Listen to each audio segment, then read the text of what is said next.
পরিবহন মাদ্রাসার উন্নতি কল্পে আয়োজিত 2 রাত্রি ব্যাপী আজকের এই বিরাট ধর্মসভায় উপস্থিত সম্মানিত সভাপতি সাহেব, উপস্থিত সম্মানিত ওলামায়ে কেরাম, সামনে উপস্থিত সম্মানিত শ্রোতা মণ্ডলী এবং পর্দার আড়ালে মা এবং ভগ্নীগণ, সমস্ত প্রশংসা আল্লাহ রাব্বুল আলামিনের জন্য, যার অশেষ রহমতে আজকে আমরা এখানে দিনের আলোচনা শোনার জন্য উপস্থিত হতে পেরেছি। সবাই বলি আলহামদুলিল্লাহ। শান্তি অবতীর্ণ হোক সে মহামানবের প্রতি, যার অক্লান্ত পরিশ্রমের ফলে আমরা সত্য ও সঠিক দিনের সন্ধান পেয়েছি। সবাই বলি আল্লাহুম্মা সাল্লি আলাইহি আল্লাহুম্মা বারিক আলাইহি। উপস্থিত সম্মানিত ভাতৃমণ্ডলী, আমি আপনাদের সামনে উপস্থিত হয়েছি সুদূর বাংলাদেশ থেকে, আপনার পাশের দেশ থেকে দিনের কিছু আলোচনা করার জন্য মেহমান হিসেবে এসেছি। তো মেহমানকে অবশ্যই সম্মান করা উচিত।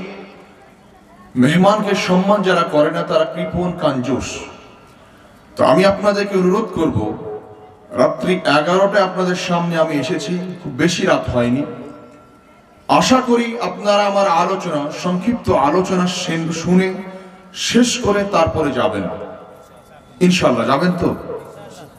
এবং আমি আশা করি আমার আলোচনায় আপনার ইহকালীন কল্যাণ এবং পরকালের মুক্তির পথ হবে ইনশাআল্লাহ। তো আমি আশা করছি আপনারা আমার আলোচনা শেষ না করে কেউ যাবেন না। একান্ত প্রয়োজন হলে কেউ যেতে পারেন, কিন্তু স্বাভাবিকভাবে কেউ না যাওয়ারই চেষ্টা করবেন ইনশাআল্লাহ। সম্মানিত ভাতৃমণ্ডলী, আল্লাহ রাব্বুল আলামিনের নিকট আমি দোয়া করছি, আজকে যারা এখানে অর্থ দিয়ে, শ্রম দিয়ে, মেধা দিয়ে, বুদ্ধি দিয়ে, বিবেক দিয়ে সহযোগিতা করেছেন, এই দিনের আলোচনা শোনার জন্য মানুষকে ব্যবস্থা করে দিয়েছেন, এবং যারা এখানে উপস্থিত হয়ে সভাটিকে সাফল্যমণ্ডিত করছেন, সফল করছেন, আল্লাহ রাব্বুল আলামিন যেন আমাদের সকলের এই ত্যাগকে কবুল করে নেন। আমিন আমিন সবাই বলবেন। আমি আল্লাহর নিকটে দোয়া করছি, আল্লাহ রাব্বুল আলামিন যেন আমাদের এই সংক্ষিপ্ত সময়ের বিনিময়ে জান্নাতুল ফেরদাউস দান করেন। আমিন। সম্মানিত ভাতৃমণ্ডলী, আপনাদের সামনে আমার আজকের আলোচনার বিষয় আল্লাহ রাব্বুল আলামিনের নিকটে তাওবার গুরুত্ব এবং আল্লাহ রাব্বুল আলামিনের তওবা করার মহত্ব। এর উপরে আমি আমার সংক্ষিপ্ত আলোচনা করব ইনশাআল্লাহুল আজিজ। পাশাপাশি আমার আলোচনার অংশে থাকবে ভুল সংশোধনের গুরুত্ব। ঠিক আরেকটি বিষয়, জাহান্নাম থেকে বাঁচার সহজ উপায়। এই কয়েকটি বিষয় একত্রিত করে আমি আপনাদের সামনে বিষয়টি উপস্থাপন করব ইনশাআল্লাহুল আজিজ। ওমা তাওফীক ইল্লা বিল্লাহ। সম্মানিত ভাতৃমণ্ডলী, আল্লাহ রাব্বুল আলামিন পৃথিবীতে মানব জাতিকে সৃষ্টি করে পৃথিবীতে পাঠিয়েছেন। লক্ষ লক্ষ কোটি কোটি সৃষ্টিজীবের মধ্যে মানব জাতিকে করেছেন সৃষ্টির শ্রেষ্ঠ জীব, আশরাফুল মাখলুকাত। পৃথিবীতে যত সৃষ্টিজীব রয়েছে, পশু পাখি যত কিছু রয়েছে, সবার মধ্যে মানব জাতি হচ্ছে আল্লাহর সবচেয়ে ভালোবাসার পাত্র। সমস্ত পশু পাখিকে আল্লাহ রাব্বুল আলামিন বলে দিয়েছেন কুন ফায়াকুন, হও হয়ে যাও, নিজের ইচ্ছা মতো হয়ে গেছে। শুধুমাত্র মানব জাতিকে আল্লাহ রাব্বুল আলামিন নিজ হাতে ভালোবাসা দিয়ে, মায়া মমতা দিয়ে, সুন্দর আকৃতি দিয়ে সৃষ্টি করেছেন। এর নাম হচ্ছে মানুষ। আবার লক্ষ্য করুন, মানব জাতিকে আল্লাহ রাব্বুল আলামিন ভালোবাসা দিয়ে, মায়া মমতা দিয়ে, সুন্দর আকৃতি দিয়ে সৃষ্টি করেছেন, কিন্তু অন্যান্য সৃষ্টিজীবের ক্ষেত্রে বলেছেন কুন ফায়াকুন, হও হয়ে যাও, হয়ে গেছে। কিন্তু মানুষের ক্ষেত্রে ব্যতিক্রম। শুধু তাই নয়, আরো একটা বিষয় লক্ষণীয়। আদম আলাইহিস সালাম যখন জান্নাতে ছিলেন, আদম আলাইহিস সালাম যখন জান্নাতে ছিলেন, ঠিক জান্নাতে থাকা অবস্থায় আদম আলাইহিস সালাম আল্লাহ রাব্বুল আলামিনের কথাকে অমান্য করে জান্নাতে একটা নিষিদ্ধ গাছের ফল খেয়ে নিয়েছিলেন। সেটা আপনারা সবাই জানেন, জানেন না ভাই? আদম আলাইহিস সালাম জান্নাতের নিষিদ্ধ গাছের ফল খেয়ে নিয়েছিলেন। এরপর আল্লাহ রাব্বুল আলামিন তাকে সাময়িক শাস্তি স্বরূপ জান্নাত থেকে নামিয়ে পৃথিবীতে নামিয়ে দিয়েছিলেন। কিন্তু পৃথিবীতে নামিয়ে দেওয়ার পর আল্লাহ রাব্বুল আলামিন আদম আলাইহিস সালামকে ক্ষমার দরজা বন্ধ করেননি। আদম আলাইহিস সালামকে আল্লাহ রাব্বুল আলামিন নিজেই শিখিয়ে দিলেন, তুমি আমাকে বলো রব্বানা প্রতিপালক যালামনা আনফুসানা ওয়া ইন লাম তাগফির লানা ওয়া তারহামনা লানাকুনান্না মিনাল খাসিরিন। প্রতিপালক, আমি আমার নফসের উপরে জুলুম করেছি। প্রতিপালক, যালামনা আনফুসানা, আমি আমার নফসের উপরে জুলুম করেছি। ওয়া ইন লাম তাগফির লানা, আপনি আমাকে ক্ষমা করুন।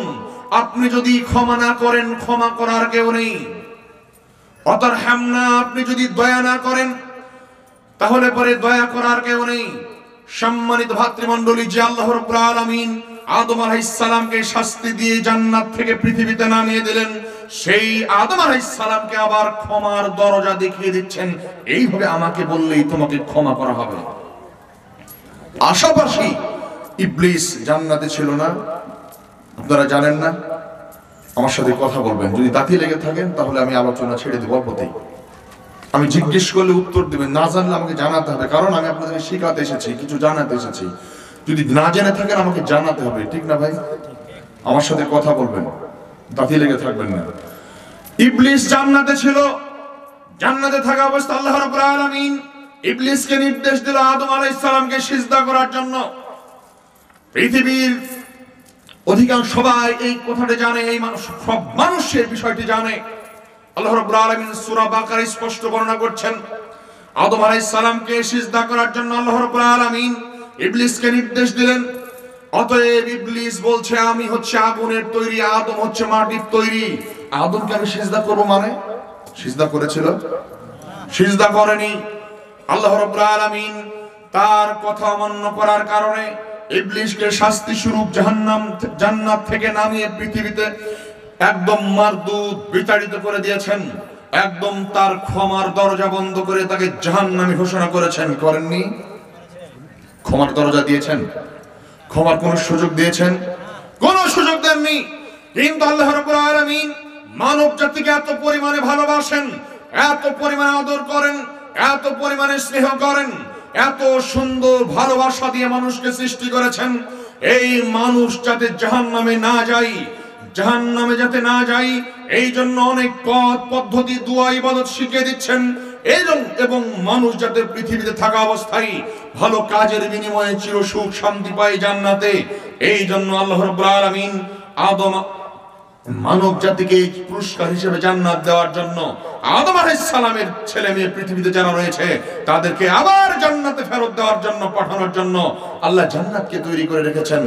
কিন্তু মানুষ আল্লাহ রাব্বুল আলামিনের এই তাগিদকে, এই পথ পদ্ধতি, কথাবার্তা, নিয়ম কানুনকে মানুষ ফলো করে না। মানুষকে আল্লাহ রাব্বুল আলামিন জান্নাতে দেওয়ার জন্য, জাহান্নাম থেকে বাঁচানোর জন্য অনেক চেষ্টা করছেন, কিন্তু মানুষ আল্লাহ রাব্বুল আলামিনের প্রচেষ্টাকে গ্রহণ করে না।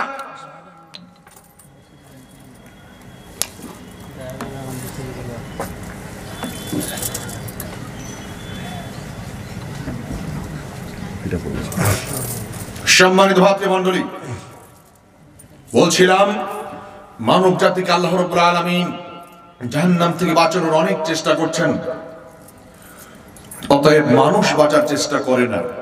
আরেকটা বিষয় লক্ষণীয়, পৃথিবীতে যত মানুষ আল্লাহ রাব্বুল আলামিন সৃষ্টি করেছেন, এই সমস্ত মানুষের মধ্যে এমন কোন মানুষ নেই যে মানুষ পৃথিবীতে কোনো পাপ করে না।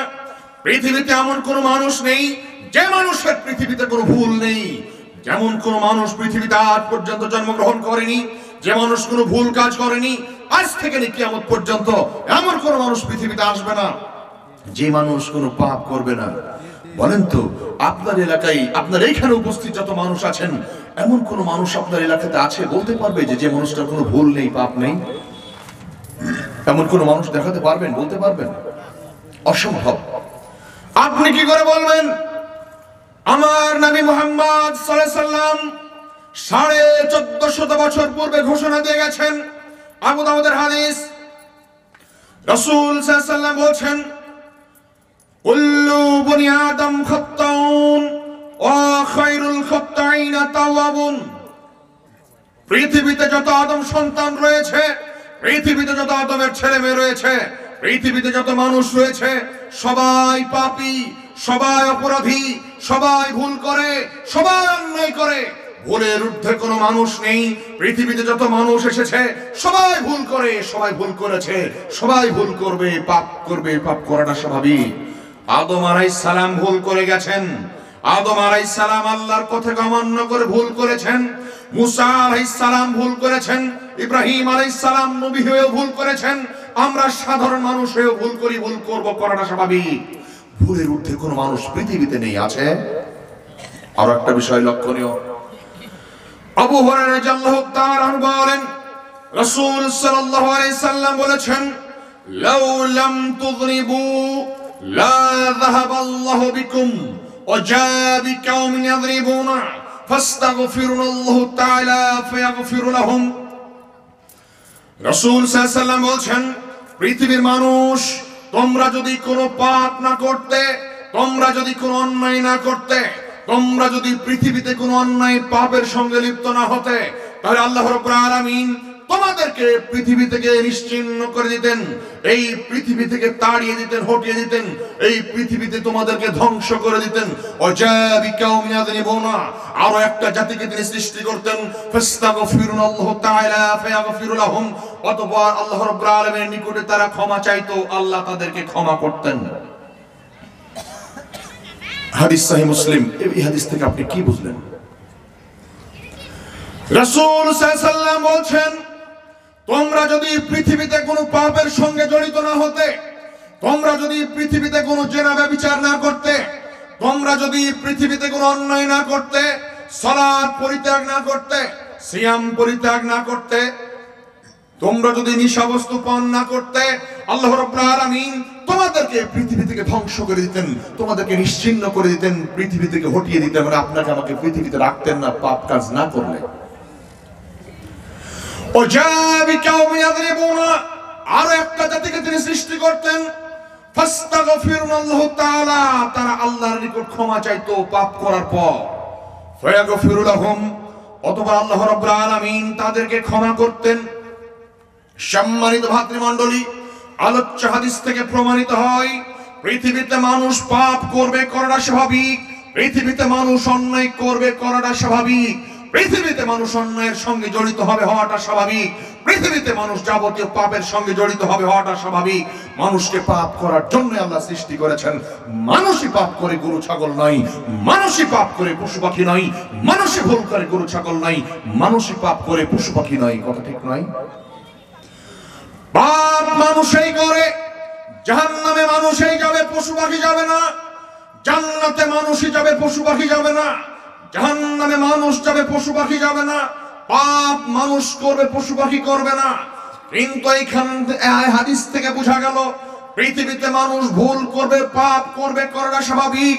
কিন্তু ভুল করার পরে, পাপ করার পরে আল্লাহ রাব্বুল আলামিনের নিকটে মানুষ তার পাপের জন্য ক্ষমা চায় কিনা, মানুষ ভুল করার পর আল্লাহর নিকটে পাপের ক্ষমা চাইছে কিনা, এইটা দেখাটাই আল্লাহর নিকটে মৌলিক বিষয়। বিষয়টা মনে হয় বোঝাতে পারিনি, আরেকবার মনোযোগ দিন। পৃথিবীতে মানুষ ভুল করবে, করাটা স্বাভাবিক। পৃথিবীতে মানুষ পাপ করবে, করাটা স্বাভাবিক। পৃথিবীতে মানুষ পাপের সঙ্গে জড়িত হবে, হওয়াটা স্বাভাবিক। পাপ করার পরে, ভুল করার পরে, অন্যায় করার পর আল্লাহর নিকট তওবা করে নিজেকে সংশোধন করবে। আল্লাহর ভয়ে মানুষ কাঁদাকাটি করবে, জাহান্নামকে ভয় করে মানুষ কাঁদাকাটি করবে, জাহান্নামকে ভয় করে মানুষ নিজেকে সংশোধন করবে, আল্লাহর ভয়ে কাঁদাকাটি করে চোখের পানি ফেলবে, বিনয়ী হবে, ছোট হবে, আল্লাহকে ভয় করবে। এইটা দেখার জন্যই আল্লাহ মানুষকে সৃষ্টি করেছেন। কে পাপ করলো, কে করলো না, মৌলিক বিষয় দেখা এটা নয়। শুনুন, পৃথিবীতে এমন কোন মানুষ নেই যে মানুষকে তার পাপের কারণে আল্লাহ রাব্বুল আলামিন জাহান্নামে দিবেন। কোন মানুষকে তার পাপের কারণে জাহান্নামে দিবেন না। শুধু তাই নয়, কোন মানুষকে তার নেকির কারণেও জান্নাতে দিবেন না। কোন মানুষকে তার পাপের কারণে জান্নাতে দিবেন না। কোন মানুষকে তার নেকির কারণেও জান্নাতে দিবেন না। কোন মানুষকে তার পাপের কারণে আল্লাহ রাব্বুল আলামিন জাহান্নামে দেবে না। শুধু তাই নয়, কোন মানুষকে তার নেকির কারণে আল্লাহ রাব্বুল আলামিন জান্নাতে দেবে না। প্রমাণ, জাবের রাদিয়াল্লাহু তাআলা আনহু বলেন, রাসূল সাল্লাল্লাহু আলাইহি ওয়াসাল্লাম বলেছেন, লা ইউদখিলু হাদাম মিনকুম আমালুহু জান্নাতান ওয়া লা ইউজিরুহু মিনান নার ওয়া লা আনা ইল্লা বিরাহমাতিল্লাহ। রাসূল সাল্লাল্লাহু আলাইহি ওয়াসাল্লাম বলছেন, তোমরা শুনে রাখো, লা ইউদখিলু হাদাম মিনকুম আমালুহু জান্নাতান, তোমাদের মধ্যে কোনো ব্যক্তি, তোমাদের মধ্যে কোনো মানুষ তার আমলের কারণে, তার ভালো কাজের বিনিময়ে, তার আমলের কারণে, তার ভালো কাজের বিনিময়ে জান্নাতে যাবে না। পৃথিবীর মানুষের মধ্যে কোনো মানুষ, তোমাদের মধ্যে কোনো ব্যক্তি তার আমলের কারণে, তার ভালো কাজের বিনিময়ে জান্নাতে যাবে না। ওয়ালা আনা, এমনকি আমি নিজেও জান্নাতে যাব না। ওয়ালা ইউজিরহু মিনান নার, এমনকি তার আমল, ভালো কাজ তাকে জাহান্নাম থেকে বাঁচাতে পারবে না। ইল্লা বিরাহমাতিল্লাহ, আল্লাহ রাব্বুল আলামিনের রহমত ব্যতীত। কি বুঝলেন? হাদিস সহিহ মুসলিম, মুহাম্মদ সাল্লাল্লাহু আলাইহি ওয়াসাল্লাম বলছেন, তোমাদের মধ্যে কোনো ব্যক্তি তার আমলের বিনিময়ে জান্নাত পাবে না। তোমাদের মধ্যে কোনো ব্যক্তি তার আমলের বিনিময়ে জাহান্নাম থেকেও বাঁচবে না। তোমাদের মধ্যে কোনো ব্যক্তিকে তার আমলের কারণে জান্নাতে দেওয়া হবে না। এমনকি আমি মুহাম্মদ সাল্লাল্লাহু আলাইহি ওয়াসাল্লাম নবী রাসূল হয়ে আমি নিজেও জান্নাতে যাব না, জাহান্নাম থেকে বাঁচব না, আমার নেকির কারণে, শুধুমাত্র আল্লাহ রাব্বুল আলামিনের রহমত ব্যতীত। শুধুমাত্র আল্লাহ রাব্বুল আলামিনের রহমত ব্যতীত আমি নিজেও জাহান্নাম থেকে বাঁচব না, জান্নাতে যাব না। অতএব সম্মানিত ভাতৃমণ্ডলী, আপনাদেরকে একটা বিষয় বলছি, মনোযোগ দিয়ে শুনুন। আল্লাহ রাব্বুল আলামিনের নিকটে জান্নাত চেয়ে নিতে হবে। সারা জীবন সালাত আদায় করছেন, সিয়াম পালন করছেন, কোনদিন আল্লাহর নিকট জান্নাত চাওয়ার জন্য দোয়া করেননি। কোনদিন আল্লাহকে ভয় করে, কাঁদাকাটি করে জাহান্নাম থেকে বাঁচতে চাননি। আপনাকে জাহান্নাম থেকে কাঁদাকাটি করে বাঁচতে হবে, আপনাকে জান্নাত কাঁদাকাটি করে চেয়ে নিতে হবে, তবে আল্লাহ আপনাকে দিবেন। এবার আমি আপনাকে বলছি, আল্লাহ রাব্বুল আলামিন এর নিকটে অবশ্যই আপনাকে চেয়ে নিতে হবে জান্নাত, এবং জাহান্নাম থেকে বাঁচার জন্য আল্লাহর নিকট চাইতে হবে, কাকুতি মিনতি করতে হবে। শুনুন, পৃথিবীতে কোনো মানুষ নেই যে মানুষটা ভুল করে না। পৃথিবীতে কোনো মানুষ নেই যে মানুষটা কোনো পাপ করে না। পৃথিবীতে কোনো মানুষ ভুলের ঊর্ধ্বে নেই। অতএব আপনাকে বলছে, আল্লাহর নিকট নিজের ভুল সংশোধন করুন। বাংলাদেশের প্রখ্যাত আলেমে দ্বীন, বাংলাদেশের সবচেয়ে বড় একজন বক্তা, অনেক বড় নামকরা সুনামধন্য আন্তর্জাতিক খ্যাত সম্পন্ন একজন ব্যক্তিত্ব, মাওলানা দেলাওয়ার হোসেন সাঈদী, নাম সবাই জানেন না? তিনি জেলখানায় থাকা অবস্থায় বাংলাদেশের একজন প্রখ্যাত লেখক, গবেষক ডক্টর মুজাফফর বিন মহসিন, তিনার একটা বই, জাল হাদিসের কবরে রাসূল সাল্লাল্লাহু আলাইহি ওয়াসাল্লামের সালাত, এই বইটা তিনি পড়েছিলেন জেলখানায় থাকা অবস্থায়। এই বইটা পড়ে তিনি তার সালাতকে সংশোধন করে রাসূল সাল্লাল্লাহু আলাইহি ওয়াসাল্লামের সালাতে রূপান্তর করেছেন। আলহামদুলিল্লাহ। মাওলানা দেলাওয়ার হোসেন সাঈদী তার সালাতকে সংশোধন করে এই বইটি পড়ে রাসূল সাল্লাল্লাহু আলাইহি ওয়াসাল্লামের সালাতে সংশোধন করেছেন, রূপান্তর করেছেন। তিনি তার সালাতকে পরিবর্তন করে, সংশোধন করে, জেলখানায় থাকা অবস্থায় একটা পত্র লিখেছিলেন 10 পৃষ্ঠার, শেখ ডক্টর মুজাফফর বিন মহসিনের নিকটে। পত্রের শিরোনাম ছিল, ভুল সংশোধনে সফলতা আছে, ব্যর্থতা নেই, লজ্জারও কিছু নেই। ভাষাটা আবার খেয়াল করুন। তিনি নিজের ভুল সংশোধন করেছেন, সালাতটাকে সংশোধন করেছেন, সংশোধন করে গর্ব করে এবার একটা পত্র লিখছেন, ভুল সংশোধনে সফলতা আছে, ব্যর্থতা নেই, লজ্জারও কিছু নেই। কত বড় কথা, এত বড় ব্যক্তি লিখছেন একটা পত্রে। এবার আমি আপনাকে বলছি, এই কথাটা অনুরূপ। আপনার আমার ভুল থাকতে পারে না, আপনার আমার অন্যায় থাকতে পারে না। অন্যায়বিহীন কোন মানুষ আছে আমরা এখানে? কেউ নেই। ঠিক আমাদেরও ভুল সংশোধন করতে হবে, আল্লাহর নিকট তওবা করে নিজেকে সংশোধন করতে হবে, আল্লাহর নিকট তওবা করে নিজের ভুলকে সংশোধন করতে হবে, যার ফলে আমার সফলতা আছে, ব্যর্থতার কিছু নেই, লজ্জারও কিছু নেই। লজ্জার কিছু আছে? শুনুন, পৃথিবীতে পাপ করে, অন্যায় করে, পাপী হয়ে বেঁচে থাকার চাইতে পাপকে ভুল করে, পাপকে ভুল মনে করে আল্লাহর নিকট তওবা করে নিজেকে সংশোধন হয়ে অবশ্যই সংশোধন হলে অবশ্যই আপনাকে আল্লাহ রাব্বুল আলামিন ক্ষমা করবেন, তওবা কবুল করবেন। আল্লাহ রাব্বুল আলামিন আপনাকে জান্নাতে দিবেন, এতে আপনার সফলতা আছে। অবশ্যই এখানে লজ্জার কিছু নেই।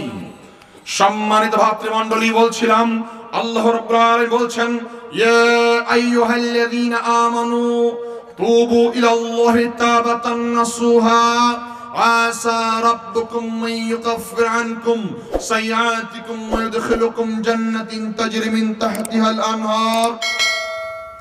আল্লাহ রাব্বুল আলামিন সূরা তাহরিম ৮ নম্বর আয়াতে ঘোষণা করলেন, হে ঈমানদারগণ শুনে রাখো, তোমরা আল্লাহর নিকট তওবা করো, তোমরা আল্লাহর নিকট নিজের ভুলকে সংশোধন করে নাও।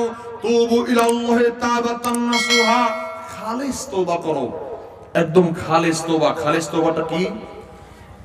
কোন একটা পাপ করে ফেলেছেন, কোন একটা ভুল করে ফেলেছেন, পাপ করার পর, ভুল করার পর আপনার মনের মধ্যে অনুশোচনা যাচ্ছে, কেমন এত বড় পাপটা আমি করে ফেললাম, এত বড় অন্যায়টা আমি করলাম, আমার দ্বারা এত বড় অন্যায় হলো, আল্লাহকে আমাকে ক্ষমা করবেন। ঠিক একে বলা হয় অনুশোচনা, একে বলা হয় অনুশোচনা। আমার মধ্যে এত বড় পাপ হয়ে গেল, আল্লাহকে আমাকে ক্ষমা করবেন, এইকে বলা হয় অনুশোচনা। এই কথা আল্লাহ রাব্বুল আলামিন বলছেন, তাওবাতান নাসুহা, তোমরা খালিস তওবা করো। তুবু ইলাল্লাহি তাওবাতান নাসুহা, তোমরা পাপ করার পরে, ভুল করার পরে আমার নিকট তাওবাতান নাসুহা করো। সম্ভবপর আমি তোমাদেরকে, তোমাদের তওবাকে কবুল করব এবং তোমাদের তওবাকে কবুল করব। তোমাদেরকে আমি জান্নাতে প্রবেশ করব। তোমাদেরকে যে জান্নাতে দেওয়া হবে তার তলদেশ দিয়ে প্রবাহিত হচ্ছে নদী সমূহ, যার তলদেশ দিয়ে প্রবাহিত হচ্ছে নদী সমূহ। সম্মানিত ভাতৃমণ্ডলী, আল্লাহ রাব্বুল আলামিন এইখানে আপনাকে নির্দেশনা দিচ্ছেন, তোমরা আমার নিকট তওবা করো। শুধু তাই নয়, আল্লাহ রাব্বুল আলামিন নিজেই জাহান্নাম সৃষ্টি করে রেখেছেন, আবার জান্নাতও সৃষ্টি করে রেখেছেন। তিনি চাইলে আমাদের সবাইকে নিয়ে যে জান্নাতে দিতে পারতেন না? অবশ্যই পারতেন, কিন্তু তিনি সুযোগ রেখে দিয়েছেন, হাত আপনার উপরে ছেড়ে দিয়েছেন। আপনি জাহান্নামে যাবেন না জান্নাতে যাবেন, এটা আপনাকে বেছে নিতে হবে। পাপ আপনি করবেন, করা স্বাভাবিক। আপনারা কে কে আল্লাহর নিকট জান্নাত চেয়ে নেন সেটা আল্লাহ দেখবেন, কে কে জাহান্নাম থেকে বাঁচার জন্য আল্লাহর নিকট কাঁদাকাটি করবেন, এইটা দেখার জন্যই আল্লাহ মানুষকে সৃষ্টি করেছেন। সম্মানিত ভাতৃমণ্ডলী, আর একটা বিষয় লক্ষণীয়, কোন মানুষ যদি পাপ না করত, ভুল না করত, অন্যায় না করত, তাহলে সেই মানুষটা আল্লাহকে ভয় করত? কোন মানুষ যদি পাপ না করত, তাহলে সে কোনোদিন আল্লাহকে ভয় করত না। কোন মানুষ যদি ভুল না করত, সে কোনোদিন আল্লাহকে ভয় করত না। জাহান্নাম থেকে বাঁচার জন্য কোনোদিন আল্লাহর নিকট কাঁদাকাটি করত না। আর অবশ্যই অবশ্যই অবশ্যই অবশ্যই আপনি জাহান্নাম থেকে বাঁচার জন্য আল্লাহর নিকট কাঁদাকাটি করুন, এইটা দেখার জন্যই আল্লাহ আপনাকে সৃষ্টি করেছেন। শুনুন, সহিহ বুখারী হাদিস, রাসূল সাল্লাল্লাহু আলাইহি সাল্লাম বলেন, তোমরা আল্লাহর নিকট তওবা করো, তোমরা আল্লাহর নিকট নিজের ভুল সংশোধন করার জন্য আল্লাহর নিকট তওবা করো, আল্লাহর নিকট ক্ষমা প্রার্থনা করো। আমি প্রতিদিন আল্লাহর নিকটে ক্ষমা চাই, 70 বারের অধিক তওবা করি। হাদিস সহিহ বুখারী, রাসূল সাল্লাল্লাহু আলাইহি সাল্লাম বলেন। এরপরে হাদিস সহিহ মুসলিম, আগার মুজানি রাদিয়াল্লাহু তাআলা আনহু বলেন, রাসূল সাল্লাল্লাহু আলাইহি সাল্লাম বলেছেন, তুবু ইলাল্লাহ ফান্নি আতুবু ইলাইহি ফি ইয়াউমিন নিয়াতিন মাররাতিন। রাসূল সাল্লাল্লাহু আলাইহি সাল্লাম বলেন, পৃথিবীর মানুষ, তোমরা আল্লাহর নিকট তওবা করো, তোমরা আল্লাহর নিকট ক্ষমা চাও। ফান্নি আতুবু ইলাইহি ফি ইয়াউমিন নিয়াতিন মাররাতিন, কারণ আমি প্রতিদিন আল্লাহর নিকটে 100 বার ক্ষমা চাই, প্রতিদিন আল্লাহর নিকটে 100 বার তওবা করি, প্রতিদিন আল্লাহর নিকটে 100 বার তওবা করি। তোমরাও আল্লাহর নিকট তওবা করো, ক্ষমা চাও। ভাই, একটা কথা বলি, একটু মনোযোগ দিন। আস্তাগফিরুল্লাহাল্লাযী লা ইলাহা ইল্লা হুয়াল হাইয়ুল কাইয়্যুম ওয়া আতুবু ইলাইহি, একটা দোয়া। আবারও বলি, আস্তাগফিরুল্লাহাল্লাযী লা ইলাহা ইল্লা হুয়াল হাইয়ুল কাইয়্যুম ওয়া আতুবু ইলাইহি। এই দোয়াটা আজকে কয়জন পড়েছেন? হাত তুলেন তো দেখি ভাই। অন্তত 20-30 বারের উপরে, 50 বারের উপরে কে কে পড়েছেন? হাত তুলেন তো, একটু দেখি কে কে পড়েছেন। কি কেউ পড়েননি? মুরব্বী পড়েননি আপনারা?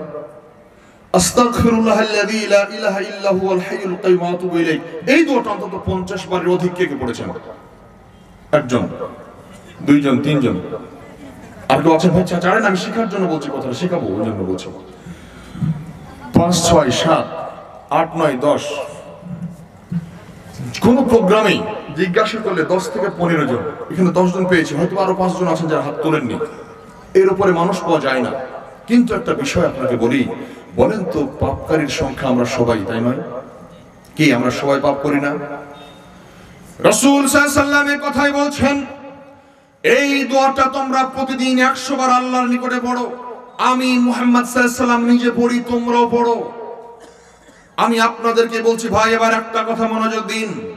পাপ সবাই করি, অন্যায় সবাই করি, ভুল সবাই করি, পাপ সবাই করি, ভুল সবাই করি, কিন্তু আল্লাহর নিকটে তওবা কেউ করি না, কেউ পাপের ক্ষমা চাই না, কেউ নিজের ভুল স্বীকার করি না। দেখেন প্রমাণ পেলেন? শুনুন, যদি এই দোয়া না পড়ে আপনি মারা যান, আল্লাহর নিকট তওবা না করে যদি মারা যান, আল্লাহ রাব্বুল আলামিন আপনাকে নিজে থেকে ক্ষমা করবেন না। কারণ আল্লাহর নিকট মানুষ ক্ষমা চাইবে, আল্লাহর নিকট মানুষ কাকুতি মিনতি করে কাঁদাকাটি করবে। এইটা ক্ষমা করার জন্যই আল্লাহ রাব্বুল আলামিন আপনাকে সৃষ্টি করেছেন। যদি এইটা আপনি না করেন, আল্লাহ আপনাকে ক্ষমা করবেন কিভাবে? এই দোয়াটা আপনারা একটা আমার সাথে মুখস্থ করেন তো ভাই, 2 বার পড়েন তো। আস্তাগফিরুল্লাহাল্লাযী, জোরে পড়বেন। আস্তাগফিরুল্লাহাল্লাযী, পিছন থেকে জোরে পড়েন, যেন শব্দ জোরে জোরে হয়। মহিলা যারা আছেন মনে মনে একটু আমার সঙ্গে পড়েন, দোয়াটা মুখস্থ করেন। মা বোন যারা আছেন অবশ্যই আপনারা এই দোয়াটা কালকে মুখস্থ করে নেবেন। আপনাদের যে ইমাম সাহেব আছেন, ইমাম সাহেবের কাছ থেকে কালকে লিখে নেবেন। এই দোয়াটা মুখস্থ করবেন। বলেন, আস্তাগফিরুল্লাহাল্লাযী লা ইলাহা ইল্লা হুয়াল হাইয়ুল কাইয়্যুম ওয়া আতুবু ইলাইহি। আস্তাগফিরুল্লাহাল্লাযী লা ইলাহা ইল্লা হুয়াল হাইয়ুল কাইয়্যুম ওয়া আতুবু ইলাইহি। সম্মানিত ভাতৃমণ্ডলী, আমি আজকে আপনাদের সামনে কথাটা বলে গেলাম, ভবিষ্যতে আর দেখা হয়তো নাও হতে পারে, তবে একটা কথা মনে রাখবেন, এই দোয়াটা সবাই মুখস্থ করবেন, ছোট থেকে বড়, ছোট থেকে বড়, যুবক থেকে মুরব্বী, বৃদ্ধ, সবাই দোয়াটি মুখস্থ করবেন। কেউ বিরত থাকবেন না। শুধু তাই নয়, প্রতিদিন 5 ওয়াক্ত সালাতে 20 বার করে 100 বার পড়বেন। সবচাইতে ভালো সুবিধা, 5 ওয়াক্ত সালাতে 20 বার করে যদি পড়েন তাহলে 100 বার হয়ে যায়। আর না হলে সকালে ফজর পরে, মাগরিব পরে অবসর সময় পান, এই সময় আপনি 50-50-100 বার পড়ে নেবেন। এবার আপনি বলবেন, মাওলানা সাহেব নামাজই পড়ি না, পড়বো কখন? যদি নামাজ না পড়ে অন্য সময় পড়া লাগে তো সেটা বলেন, কি তাই না ভাই? নামাজই তো পড়ি না, পড়বো কখন? এটাও কথা ঠিকই। যারা নামাজ পড়ে না তাদের জন্য এই দোয়াই কি না দোয়াই কি, তাই না ভাই? যারা সালাত আদায় করে না তাদের জন্য ক্ষমা চাওয়া কি না চাওয়া কি? আপনি সালাত আদায় না করে পৃথিবীতে যত আমল করবেন, কোন আমল কবুল হবে? শুনুন, রাসূল সাল্লাল্লাহু আলাইহি ওয়াসাল্লাম বলছেন, কিয়ামতের মাঠে সবার প্রথমে যে আমলটা আপনার দেখা হবে সেইটা হচ্ছে সালাত। যার সালাত ঠিক হবে তার সব আমল দেখা হবে, যার সালাত ঠিক হবে না তার কোনো আমল দেখা হবে না। আপনি সালাত আদায় করেননি কিন্তু হজ করেছেন, যাকাত দেন প্রতি বছর, লক্ষ লক্ষ কোটি কোটি টাকা দান করেন, সাদাকা করেন, অসংখ্য ইবাদত করেন, নফল সালাত আদায়, নফল সিয়াম পালন করেন, সবই করেন, সালাত ঠিকমতো আদায় করেন না, আপনার কোনো আমল আর সামনে নিয়ে আসা হবে না, এইখানে আপনি শেষ। অবশ্যই 5 ওয়াক্ত সালাত নিয়মিত আদায় করুন। যে ব্যক্তি সালাত আদায় করে না, যে ব্যক্তি সালাত আদায় করে না তাকে মুসলমান বলতে লজ্জা লাগে। যে ব্যক্তি সালাত আদায় করে না, সালাত পরিত্যাগকারী ব্যক্তি এবং একটা কাফেরের মধ্যে, একটা মানুষের মুসলিমের মধ্যে পার্থক্য হলো সালাত। একটা কাফের এবং একটা মুসলিমের মধ্যে পার্থক্য হচ্ছে সালাত। অতএব প্রত্যক্ষভাবে মুসলিম হলেও পরোক্ষভাবে আপনি কি? কাফের। অতএব সালাত যে ব্যক্তি আদায় করে না তার সাথে কোনো সম্পর্ক রাখবেন না। সালাত যে ব্যক্তি আদায় করে না তার বাড়িতে বিয়ের দাওয়াত খেতে যাবেন না। যে ব্যক্তি সালাত আদায় করে না তার বাড়িতে দাওয়াত খাবেন না। যে ব্যক্তি সালাত আদায় করে না তার সঙ্গে আত্মীয়তা করবেন না। যে ব্যক্তি সালাত আদায় করে না তার সাথে কোনো রিলেশনই নেই। শুনুন, রাসূল সাল্লাল্লাহু আলাইহি ওয়াসাল্লাম বলছেন, লা ইয়াকুল তুআমাকা ইল্লা আত-তুকিয়া, তোমার কোনো খাদ্য যাতে তাকওয়াশীল ব্যক্তি ছাড়া কেউ না খায়। কোনো বেনামাজি যাতে তোমার খাবারে না খায়। কোনো বেনামাজিকে তুমি দাওয়াত দিবে না। কোনো বেনামাজি যেন তোমার খাবারে অংশগ্রহণ না করে। কোনো বেনামাজি, কোনো পরহেজগারহীন ব্যক্তি, কোন মুত্তাকিহীন ব্যক্তি, যে ব্যক্তি পরহেজগার নয়, মুত্তাকি নয়, আল্লাহকে ভয় করে না, সালাত আদায় করে না, এইরকম কোন ব্যক্তি যাতে তোমার খাবারে অংশগ্রহণ না করে তাদেরকে দাওয়াতে দেবে না। কি বলছিলেন? আপনি এমন একটা মানুষকে দাওয়াত দিলেন যে মানুষ নামাজই পড়ে না, সালাত আদায় করে না, দোয়া কালেমা জানে না, আপনার বাড়িতে খাবে, খাওয়ার পরে মেহমান হিসেবে যে একটা দোয়া পড়তে হবে, আলহামদুলিল্লাহ বললেন, খাওয়ার শেষে আলহামদুলিল্লাহ বলে, এবার আপনি যে খাওয়ালেন, আপনার বাড়িতে যে খেলো, আপনার জন্য দোয়া পড়তে হবে না? আপনার জন্য বরকতের দোয়া করতে হবে। ওই ব্যক্তি দোয়াই করবে না, সালাত আদায় করে না, কি জানে ওর কিসের দোয়া? অতএব সাবধান। সম্মানিত ভাতৃমণ্ডলী, আমার আলোচনার বিষয়ে আমি ফিরে যাই। বলছিলাম অবশ্যই 100 বার প্রতিদিন এই দোয়াটা পড়বেন। আমার নবী মুহাম্মদ সাল্লাল্লাহু আলাইহি ওয়াসাল্লাম অবশ্যই এই দোয়াটা 100 বার পড়তেন, তিনি পড়তে বলেছেন। আরো একটা বিষয় লক্ষণীয়, যে নবী মুহাম্মদ সাল্লাল্লাহু আলাইহি ওয়াসাল্লাম পৃথিবীতে বেঁচে থাকা অবস্থায় জান্নাতে যাবেন এ কথা জানতেন। যে নবী মুহাম্মদ সাল্লাল্লাহু আলাইহি ওয়াসাল্লাম পৃথিবীতে বেঁচে থাকা অবস্থায় জান্নাত নিজে চোখে দেখেছেন। যে মুহাম্মদ সাল্লাল্লাহু আলাইহি ওয়াসাল্লাম পৃথিবীতে বেঁচে থাকা অবস্থায় জান্নাতের কোন ঘরটায় যাবেন সেটাও দেখেছেন। জিবরিল আমিনের সঙ্গে জান্নাত দেখছেন। ঠিক এমন অবস্থায় জান্নাতে একটা সুন্দর চকচকে ঘর, যার ভিতর থেকে বাইরে, বাইরে থেকে ভিতর দেখা যায়। এমত অবস্থায় রাসূল সাল্লাল্লাহু আলাইহি ওয়াসাল্লাম জিবরিলকে বলছেন, এই ঘরটা কার? জিবরিল বলছেন, এই ঘরটা আপনার, একটু দেখি। জিবরিল বলছেন, এখন নয়, আগে মৃত্যুবরণ করেন, জান্নাতে আসেন, তারপরে দেখবেন। কি বুঝলেন? জিবরিল আলাইহিস সালামকে মুহাম্মদ সাল্লাল্লাহু আলাইহি ওয়াসাল্লাম বলছেন, ঘরটা কার? সেটা আপনার ঘর, একটু দেখি। জিবরিল আলাইহিস সালাম বলছেন, এখন নয়, আগে মরেন, মরে তারপরে জান্নাতে এসে তারপরে দেখবেন, এখন না। আমি আপনাকে বোঝাতে চাচ্ছি, রাসূল সাল্লাল্লাহু আলাইহি ওয়াসাল্লাম এটা স্পষ্ট, আমি জান্নাতে যাব, এই ঘরটা আমার জন্য তৈরি, এটা স্পষ্ট জানার পরেও যদি তিনি প্রতিদিন আল্লাহর নিকটে 100 বার তওবা করে ক্ষমা চাই, তাহলে এবার আপনি বলুন, তাহলে আপনাকে আমাকে কতবার ক্ষমা চাওয়া উচিত? শুধু তাই নয়, আর একটা হাদিস শুনুন, সহিহ মুসলিম। রাসূল মুহাম্মদ সাল্লাল্লাহু আলাইহি ওয়াসাল্লাম বলছেন, আল্লাহ রাব্বুল আলামিন জান্নাতকে তৈরি করলেন, জান্নাতকে সৃষ্টি করলেন। জান্নাতকে তৈরি করার পর, জান্নাতকে সৃষ্টি করার পর আল্লাহ রাব্বুল আলামিন জান্নাতের প্রধান দরজায় একজন ফেরেশতাকে নিযুক্ত করে রাখলেন। একজন ফেরেশতাকে নিযুক্ত করে রাখার পর আল্লাহ রাব্বুল আলামিন ওই ফেরেশতাকে বলে দিয়েছেন, তোমার দায়িত্ব হচ্ছে জান্নাতের মধ্যে সবার আগে প্রবেশ করবে মুহাম্মদ সাল্লাল্লাহু আলাইহি ওয়াসাল্লামকে। মুহাম্মদ ব্যতীত কেউ যাতে জান্নাতের দরজা দিয়ে সবার আগে প্রবেশ করতে না পারে, তুমি মুহাম্মদকে সবার প্রথমে জান্নাতের মধ্যে প্রবেশ করাবে। ঠিক এমত অবস্থায় মুহাম্মদ সাল্লাল্লাহু আলাইহি ওয়াসাল্লাম বিচার দিবসের বিচার কার্য শেষ হওয়ার পর জান্নাতের নিকটে আসবেন। জান্নাতের দরজায় একেবারে বাড়ি দিবেন, শিকলি নাড়াবেন, অথবা ধরেন কলিং বেল টিপবেন, যেটাই মনে করেন। জান্নাতের দরজায় এসে বাড়ি দেওয়ার পর ভিতর থেকে ফেরেশতা জিজ্ঞাসা করবেন, মান আনতা, আপনি কে? ঠিক এমত অবস্থায় মুহাম্মদ সাল্লাল্লাহু আলাইহি ওয়াসাল্লাম বাইরে থেকে বলবেন, আনা মুহাম্মদ, আমি হচ্ছে মুহাম্মদ। বাস এতটুকুই, দরজাটা খুলে দেওয়া হবে। ঠিক এরপরে ফেরেশতা মুহাম্মদ সাল্লাল্লাহু আলাইহি ওয়াসাল্লামকে বলবেন, আজ পর্যন্ত আমার দায়িত্ব ছিল জান্নাতে আপনাকে সবার আগে প্রবেশ করানো। আজ পর্যন্ত আমার দায়িত্ব ছিল জান্নাতে সবার আগে আপনাকে শুভেচ্ছা জানানো। সম্মানিত ভাতৃমণ্ডলী, আল্লাহ রাব্বুল আলামিন কত শত শত কোটি কোটি বছর আগে জান্নাত সৃষ্টি করেছেন, সেদিন থেকে নিয়ে আজ পর্যন্ত জান্নাতের দরজায় একজন ফেরেশতাকে নিযুক্ত করে রেখে দিয়েছেন। মুহাম্মদ সাল্লাল্লাহু আলাইহি ওয়াসাল্লামকে তিনি শুভেচ্ছা জানাবেন, সবার আগে জান্নাতে প্রবেশ করাবেন। এই জন্য একটা বিষয় লক্ষ্য করুন, কবে আল্লাহ রাব্বুল আলামিন জান্নাত সৃষ্টি করেছেন? আজ পর্যন্ত ফেরেশতা দাঁড়িয়ে আছেন, কিয়ামত পর্যন্ত থাকবেন, এমনকি বিচার কার্য ফয়সালা শেষ না হওয়া পর্যন্ত, যতদিন পর্যন্ত মুহাম্মদ সাল্লাল্লাহু আলাইহি ওয়াসাল্লাম জান্নাতে প্রবেশ না করছেন, ততদিন পর্যন্ত জান্নাতের দরজায় দাঁড়িয়ে থাকবেন। ঠিক এমত অবস্থায় মুহাম্মদ সাল্লাল্লাহু আলাইহি ওয়াসাল্লামকে ফেরেশতা দরজা খুলে দিবেন, বলবেন আজ পর্যন্ত আমার দায়িত্ব ছিল আপনাকে জান্নাতে সবার আগে প্রবেশ করানো, আপনি প্রবেশ করেছেন, আমি আজ থেকে মুক্ত, আমার দায়িত্ব শেষ। এবার আপনাকে বলি ভাই, মনে করুন আল্লাহ রাব্বুল আলামিন মুহাম্মদ সাল্লাল্লাহু আলাইহি ওয়াসাল্লামকে সবার আগে জান্নাতে দিবেন। তিনি এই কথা জানতেন, জানার পরে হাদিসটি বর্ণনা করছেন, আমাদেরকে শোনাচ্ছেন। এরপরে যদি তিনি প্রতিদিন 100 বার আল্লাহর নিকট ক্ষমা চান, আল্লাহর নিকট 100 বার প্রার্থনা করেন, তওবা করেন, তাহলে আপনাকে আমাকে কতবার তওবা করা উচিত একটু ভাবার বিষয়। 1 ঘন্টা না হতেই যে সমস্ত ভাই উঠে যাচ্ছেন, দুঃখের বিষয়।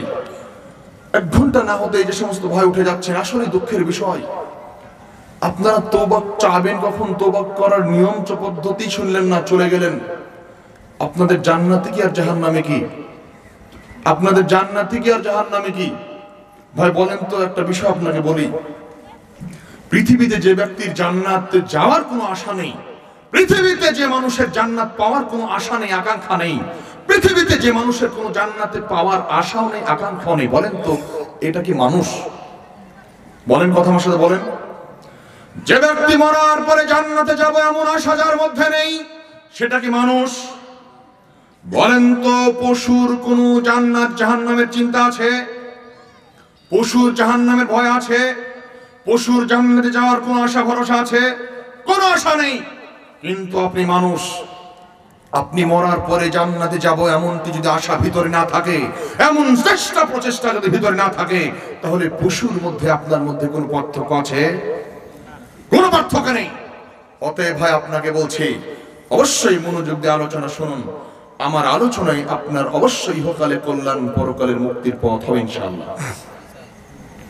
শুনুন, রাসূল সাল্লাল্লাহু আলাইহি ওয়াসাল্লাম আল্লাহর নিকটে প্রতিদিন এই দোয়াটা 100 বার পড়তেন। আপনাকে আমাকেও পড়তে হবে, এই কথাটা জানলাম, কিন্তু পড়লাম না। অবশ্যই ফায়দা পাবো না, ফজিলত পাবো না, সুযোগ পাবো না। আমি আপনাদের নিকট অনুরোধ করে বলছি, এই দোয়াটা অবশ্যই শিখে নেবেন, নিয়মিত পড়বেন। আল্লাহ রাব্বুল আলামিন আমাদেরকে পড়ার তৌফিক দান করেন, আমিন। সম্মানিত ভাতৃমণ্ডলী, আবু যার গিফারী রাদিয়াল্লাহু তাআলা বলেন, রাসূল সাল্লাল্লাহু আলাইহি সাল্লাম বলেছেন, আল্লাহ রাব্বুল আলামিন বলেন, ইয়া ইবাদি আন্নাকুম তুখতিউনা বিল-লাইলি ওয়ান-নাহার ওয়া আনা আগফিরুয-যুনুবা জামিআ ফাস্তাগফিরুনি ওয়া আগফির লাকুম। আল্লাহ রাব্বুল আলামিন বলছেন হাদিসে কুদসি, আল্লাহ রাব্বুল আলামিনের কথা রাসূল সাল্লাল্লাহু আলাইহি সাল্লাম নকল করে শোনাচ্ছেন হাদিসে কুদসি। রাসূল সাল্লাল্লাহু আলাইহি সাল্লাম বলছেন, আল্লাহ রাব্বুল আলামিন বলেছেন, হে আমার বান্দারা শুনে রাখো, হে আমার বান্দারা শুনে রাখো, হে আমার বান্দারা, পৃথিবীর মানুষ শুনে রাখো, আদমের ছেলে মেয়ে শুনে রাখো, তোমরা দিনে রাতে অসংখ্য পাপ করে থাকো, তোমরা দিনে রাতে 24টি ঘন্টায় অসংখ্য পাপ করে থাকো। ওয়া আনা আগফিরুয-যুনুবা জামিআ, আমি তোমাদের সমস্ত পাপকেই ক্ষমা করে দিই। সুবহানাল্লাহ, জোরে বলেন ভাই একবার সুবহানাল্লাহ। আল্লাহ রাব্বুল আলামিন আপনাকে প্রথমে স্মরণ করে দিচ্ছেন, আমি তোমাদের সমস্ত পাপকেই ক্ষমা করে দিই। আল্লাহ রাব্বুল আলামিন আপনাকে সমস্ত পাপ স্মরণ করাচ্ছেন। তোমরা দিনে রাতে 24 ঘন্টায় অসংখ্য পাপ করো, অন্যায় করো, সেইটা কোনো বিষয় নয়, আমি তোমাদের সমস্ত পাপকেই ক্ষমা করে দিই। আল্লাহ রাব্বুল আলামিন আপনার পাপকে ক্ষমা করার প্রতিশ্রুতি দিলেন আগে, আমি প্রতিদিন তোমাদের পাপকে ক্ষমা করে দিই। আল্লাহ রাব্বুল আলামিন ক্ষমা করার প্রতিশ্রুতি দিলেন। এরপরে বলছেন ফাস্তাগফিরুনি, শর্ত হলো আমার নিকট একটু ক্ষমা চাও, একটু আমাকে বলো, আমার নিকট একটু তওবা করো, আমার নিকট ভুল স্বীকার করো, আমার নিকট ক্ষমা চাও। ওয়া আগফির লাকুম, এরপরেই আমি তোমাদেরকে ক্ষমা করব। সম্মানিত ভাতৃমণ্ডলী, আল্লাহ রাব্বুল আলামিন আপনি যে পাপী, আপনি যে পাপ করেন, এইটাকে স্মরণ করে দিচ্ছেন। এরপরে বলছেন ফাস্তাগফিরুনি, আমার নিকট ক্ষমা চাও, এরপরে আমি তোমাদেরকে ক্ষমা করব। অতএব আমাদেরকে পাপের ক্ষমা চাইতে হবে। পাপের ঊর্ধ্বে কোনো মানুষ পৃথিবীতে নেই। এইখানে যারা বসে আছি তারাও পাপের ঊর্ধ্বে নেই। শুধু তাই নয়, পাপ করি না এমন কোনো মানুষ নেই। শুধু তাই নয়, আরেকটা বিষয়, আপনি নিজে পাপ করেন না, কিন্তু পরিবারের কারণে আপনি জাহান্নামী। আপনি নিজে পাপ করেন না, কিন্তু পরিবারের কারণে জাহান্নামী। রাসূল সাল্লাল্লাহু আলাইহি সাল্লাম বলেছেন, সালাসাতুল ইয়াদখুলুল জান্নাতা আবাদা, 3 শ্রেণীর মানুষ কখনোই জান্নাতে যাবে না। সালাসাতু কদ হারামা আলাইহিমাল জান্নাহ, তিন শ্রেণীর মানুষের জন্য জান্নাত হারাম। সালাসাতু লা ইয়াদখুলুল জান্নাতা আবাদা, তিন শ্রেণীর মানুষ কখনো জান্নাতে যাবে না। সালাসাতু লা ইয়াদখুলুল জান্নাতা আবাদা, সালাসাতু কদ হারামা আলাইহিমাল জান্নাহ, তিন শ্রেণীর মানুষের জন্য জান্নাত হারাম। তার মধ্যে এক শ্রেণী হচ্ছে মুদমিনুল খামর, যারা নেশাজাত দ্রব্য পান করে, বেড়ি, তামাক, জর্দা, গুল, সিগারেট, খৈনি। বেড়ি, তামাক, জর্দা, গুল, সিগারেট, খৈনি, মদ, গাঁজা, ফেন্সিডিল, ইয়াবা, এরপরে হিরোইন, কোকেন, তাড়ি, চুয়ানি, যত রকমের নেশাজাত দ্রব্য পৃথিবীতে আছে, যারা এগুলি পান করে, এগুলি খায়, এদের জন্য জান্নাত হারাম। এরা কোনোদিন জান্নাতে যাবে না। সম্মানিত ভাতৃমণ্ডলী, এবার আপনাদেরকে বলছি, আমি আপনাদেরকে এতক্ষণ বললাম ক্ষমা চান, আপনি ভুল করেন, ক্ষমা চান। আল্লাহ বলছেন দিন রাত 24 ঘন্টায় তুমি পাপ করছো, পাপ করতেই আছো, পাপের মধ্যে রয়েছো। আপনি এবার বলছেন কি পাপই বা করলাম? সারাদিন সকাল হয়েছে পর্যন্ত মিথ্যে কথা বলিনি, কোনো জেনাবে বিচার করিনি, কোনো অন্যায় করিনি, কি পাপই বা করলাম? কিন্তু পকেটে আপনার খৈনির কোটা রয়েছে, নাই? আছে না ভাই? এখানে যদি পকেটে হাত দিয়ে অধিকাংশ মানুষের পকেটে বিড়ির কোটা পাওয়া যাবে, প্যাকেট পাওয়া যাবে না ভাই? মুরব্বীদের পকেটে হাত দিলে খৈনির কোটা পাওয়া যাবে, না হলে জর্দার কোটা পাওয়া যাবে না ভাই? যারা একটু টাকা পয়সাওয়ালা মানুষ, তাদের পকেটে কি সিগারেটের কোটা পাওয়া যাবে না, প্যাকেট পাওয়া যাবে না? অবশ্যই যাবে। এখানে উপস্থিত যারা বসে আছেন, না হলে গুলের কোটা কার কাছে পাওয়া যাবে? শুনুন, এইটা হচ্ছে অনেক বড় একটা পাপ। এইটাকে আপনি পাপ মনে করেন না। এইটা যে পাপ অনেক বড়, সেটা আপনি কিছু মনেই করেন না। যার কারণে আপনি আল্লাহর নিকট তওবা করতে হবে, এটা মনে করেন না। আপনি যে এত বড় পাপী, এত বড় পাপ করেন, অন্যায় করেন, যার কারণে রাসূল সাল্লাল্লাহু আলাইহি ওয়াসাল্লাম আপনাকে জাহান্নাম, জান্নাতকে হারাম করেছেন। জান্নাতে কোনোদিন যাবেন না, এই কথা বলছেন। এটা এত বড় পাপ, অথচ আপনি নিয়মিত খেয়ে যাচ্ছেন, এখনো পকেটে করে নিয়ে বসে আছেন। কালকেও খাবেন, আজ পর্যন্ত খেয়েছেন। এবার আমি আপনাকে বলছি ভাই, এটা পাপ যদি হয়ে থাকে, কি তওবা করতে হবে না? কি তওবা করতে হবে? তওবা না করে আল্লাহ ক্ষমা করবেন? কোনোদিন ক্ষমা করবেন না। শুধু তাই নয়, তওবা অবশ্যই করতে হবে, করতে বাধ্য। আপনাকে তওবা করতে হবে, আপনি তওবা করতে বাধ্য। আয়েশা রাদিয়াল্লাহু তাআলা আনহা বলেন, রাসূল সাল্লাল্লাহু আলাইহি ওয়াসাল্লাম বলেছেন, ফাইনাল আবদা ইযা তারাফা সুম্মা তাবা তাবাল্লাহু আলাইহি।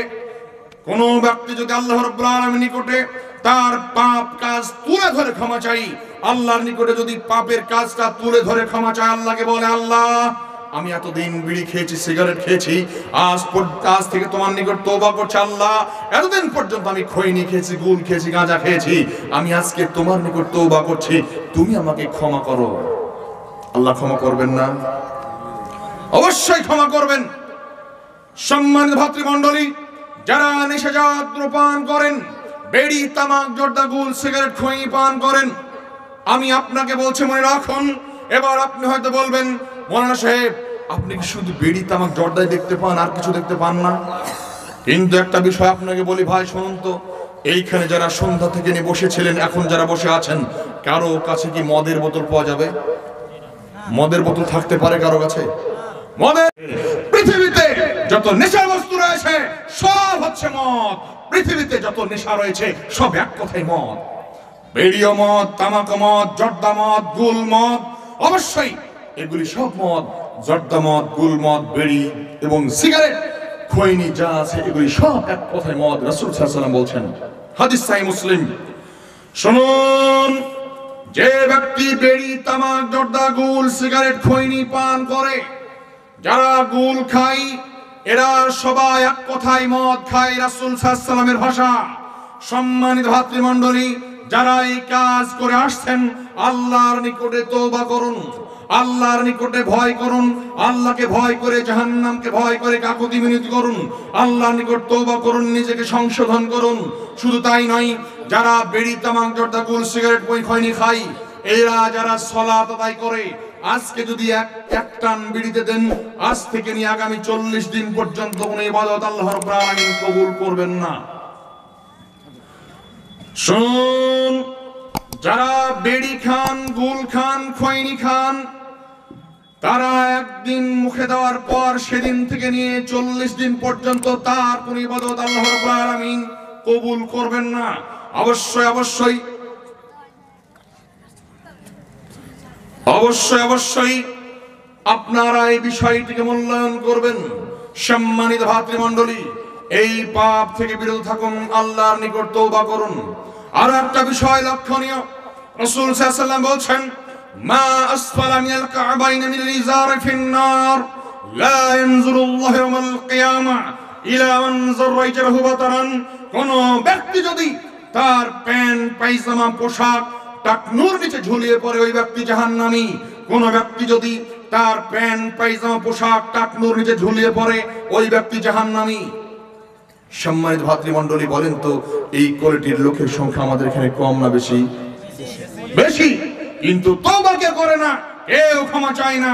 আমি আপনাকে বলছি, অবশ্যই অবশ্যই টাকনুর নিচে প্যান্ট কেটে ছোট করুন, না হলে পরে কাল কিয়ামতের মাঠে বাঁচার কোনো সুযোগ নেই। সম্মানিত ভাতৃমণ্ডলী, এরপর হাদিস রাসূল সাল্লাল্লাহু আলাইহি ওয়াসাল্লাম বলছেন, লা ইয়ানজুরুল্লাহু ইয়াওমাল কিয়ামা ইলা মান জাররা ইজরাহু বাতারান। আল্লাহ রাব্বুল আলামিন কিয়ামতের মাঠে ওই ব্যক্তির দিকে করুণার দৃষ্টিতে তাকাবেন না, ওই ব্যক্তির দিকে করুণার দৃষ্টিতে, ভালোবাসার দৃষ্টিতে তাকাবেন না। শুনুন, অবশ্যই অবশ্যই টাকনুর নিচে প্যান্ট পরা থেকে বিরত থাকুন। অবশ্যই অবশ্যই আপনার মেয়েটা টাকনুর উপরে প্যান্ট পরে, আপনি ছেলে টাকনুর নিচে প্যান্ট পরেন, এই দুটো একই অপরাধী। অবশ্যই এই অন্যায় থেকে বিরত থাকুন। আল্লাহ রাব্বুল আলামিন সূরা ফুরকান 70 নম্বর আয়াতটা খুলুন। আল্লাহ রাব্বুল আলামিন বলছেন, সূরা ফুরকান 70 নম্বর আয়াত, মান তাবা ওয়া মান আমিলা আমালান সালিহান ফাউলাইকা ইউবাদদিলুল্লাহু সাইয়্যাতিহিম হাসানাতিন। আল্লাহ রাব্বুল আলামিন বলছেন, কোন ব্যক্তি যদি আল্লাহর নিকটে তওবা করে, কোন ভুল করেছেন, এতদিন টাকনুর নিচে পোশাক পরেছেন, বিড়ি তামাক জর্দা খেয়েছেন, নেশা খেয়েছেন, এবার আপনার চেতনা ফিরে এসেছে। আল্লাহ রাব্বুল আলামিন বলছেন, মান তাবা, কোন ব্যক্তি যদি তওবা করে, ওয়া আমানা আমিলা আমালান সালিহান, এবং নিজেকে সঠিক কাজ করা শুরু করে এবং সঠিকের উপর ঈমান আনয়ন করে, আল্লাহ রাব্বুল আলামিন বলছেন, ফাউলাইকা ইউবাদদিলুল্লাহু সাইয়্যাতিহিম হাসানাতিন। আল্লাহ রাব্বুল আলামিন তার পূর্বের যত গুনাহ ছিল, যত পাপ ছিল, সমস্ত পাপকে নেকি দ্বারা পরিবর্তন করে দিবেন। সুবহানাল্লাহ, একটু জোরে সুবহানাল্লাহ বলেন। শুনুন, পাপ করার পর, অন্যায় করার পর, ভুল স্বীকার করে সঠিকের উপর ঈমান এনে ভালো কাজ করা শুরু করে দিন। আল্লাহ রাব্বুল আলামিন বলছেন, তার পূর্বের যত পাপ ছিল, সমস্ত পাপকেই নেকি দ্বারা পরিবর্তন করে দেবেন। সম্মানিত ভাতৃমণ্ডলী, তাহলে আমরা একটু তওবা চাইতে পারি না আল্লাহর নিকট? কি আমরা কি তওবা করতে পারি না? অবশ্যই অবশ্যই আল্লাহর নিকট তওবা করতে হবে। আপনি করতে বাধ্য, করবেন না কেন?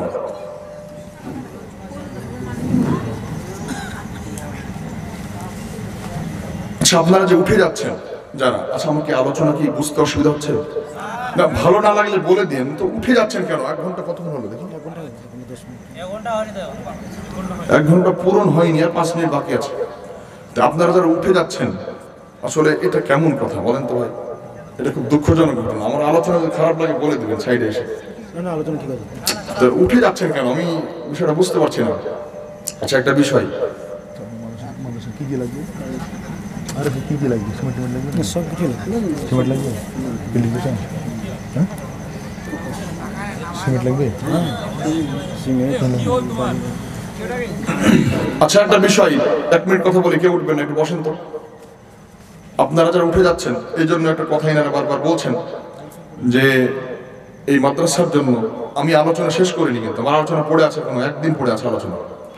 তো এই মাদ্রাসার জন্য আপনারা একটু মোটামুটি কিছু কালেকশনের দরকার এনাদের।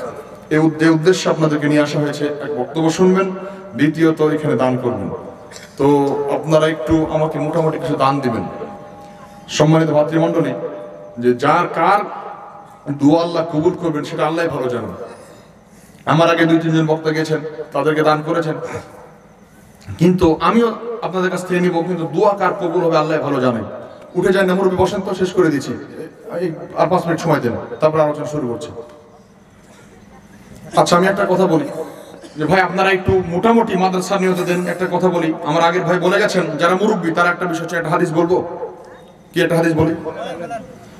আবু হুরায়রা রাদিয়াল্লাহু তাআলা আনহু বলেন, উঠবেন না কেউ, খবরদার। হাদিসটা বলি, রাসূল সাল্লাল্লাহু আলাইহি ওয়াসাল্লাম বলছেন, ইয়াকুলু আব্দু মালি ওয়া মালি ওয়া ইন মালুহু মিন মালিহি সালাসুন মা আকালা ফাআফনা আও লাবিসা ফাআবলা আও ওয়া'তা ফাআক্তানা ওয়া মা সিওয়া যালিকা ফাহুয়া যাহিবুন তারিকুন লিন-নাস।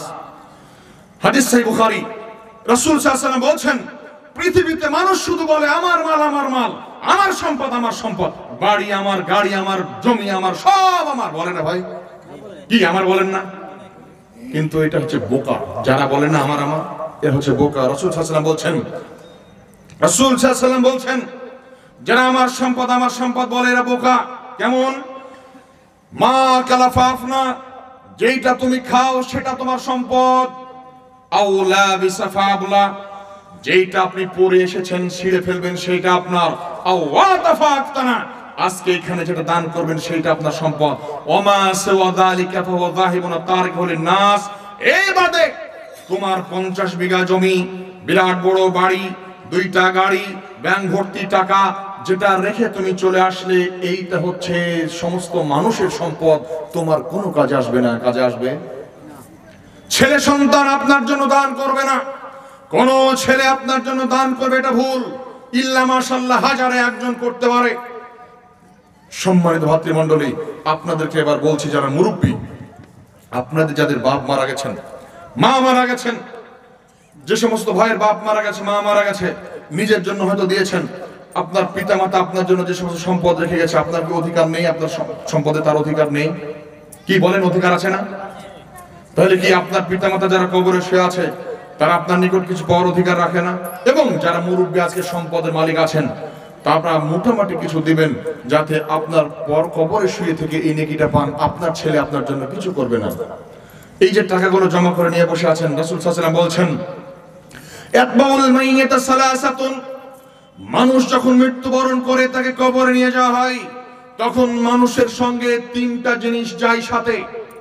ইয়াতবাউল মাইয়িতা সালাসাতুন, মানুষ যখন মারা যায় তখন কবরে যাওয়ার সময় মানুষের সঙ্গে 3টা জিনিস যায়। ইয়াতবাউল মাইয়িতা সালাসাতুন, মানুষ মারা গেলে কবরে তার 3টা জিনিস যায়। এক, আত্মীয় স্বজন এবং খাঁটি মাটি সহ কিছু জিনিসপত্র।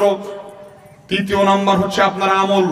আপনার আমল ছাড়া কেউ আপনার সঙ্গে থাকে না, সব বাড়িতে ফেরত চলে আসে, আত্মীয় স্বজন চলে আসে, জিনিসপত্র চলে আসে, সব থেকে চলে আসবে, শুধু আমলটা আপনার সঙ্গে থাকবে। মুরব্বী আপনাকে বলছি, ভাই আপনাকে বলছি, শুনে রাখুন, আপনি যে বাঁশঝাড়ে একটা নির্জন ফাঁকা জঙ্গলের মধ্যে আপনার কবর দিয়ে রেখে এসেছে, কেউ নেই, যেইখানে আপনি বাড়িতে গরমের দিনে এসির মধ্যে থাকতেন, শীতের মধ্যে সুন্দর কম্বলের মধ্যে, পাকা ঘরের মধ্যে থাকতেন, কি আরামায়েশে আপনাকে বাঁশঝাড়ে রেখে চলে আসা হবে, কেউ সঙ্গে নেই, আপনার আমল সাথে থাকবে।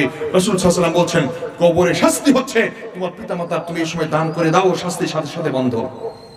অতএব ভাই আপনাকে বলছি, একটু 10 মিনিটের মধ্যে যারা মুরব্বী তারা পিতামাতার নিয়তে, যারা পিতামাতা মারা গেছে তারা পিতামাতার নিয়তে দিবেন, এবং যারা বেঁচে আছেন তার ভবিষ্যতের জন্য অবশ্যই সাদকা জারিয়া করুন। মুরব্বী আসেন তো, সিরিয়াল একজন করে, যাদের পিতামাতা নেই, এই নিচে যান তো ভাই, একটু নিচে নামেন তো, নেন তো, এই উঠেন ভাই, একজনকে বলেন, ভাই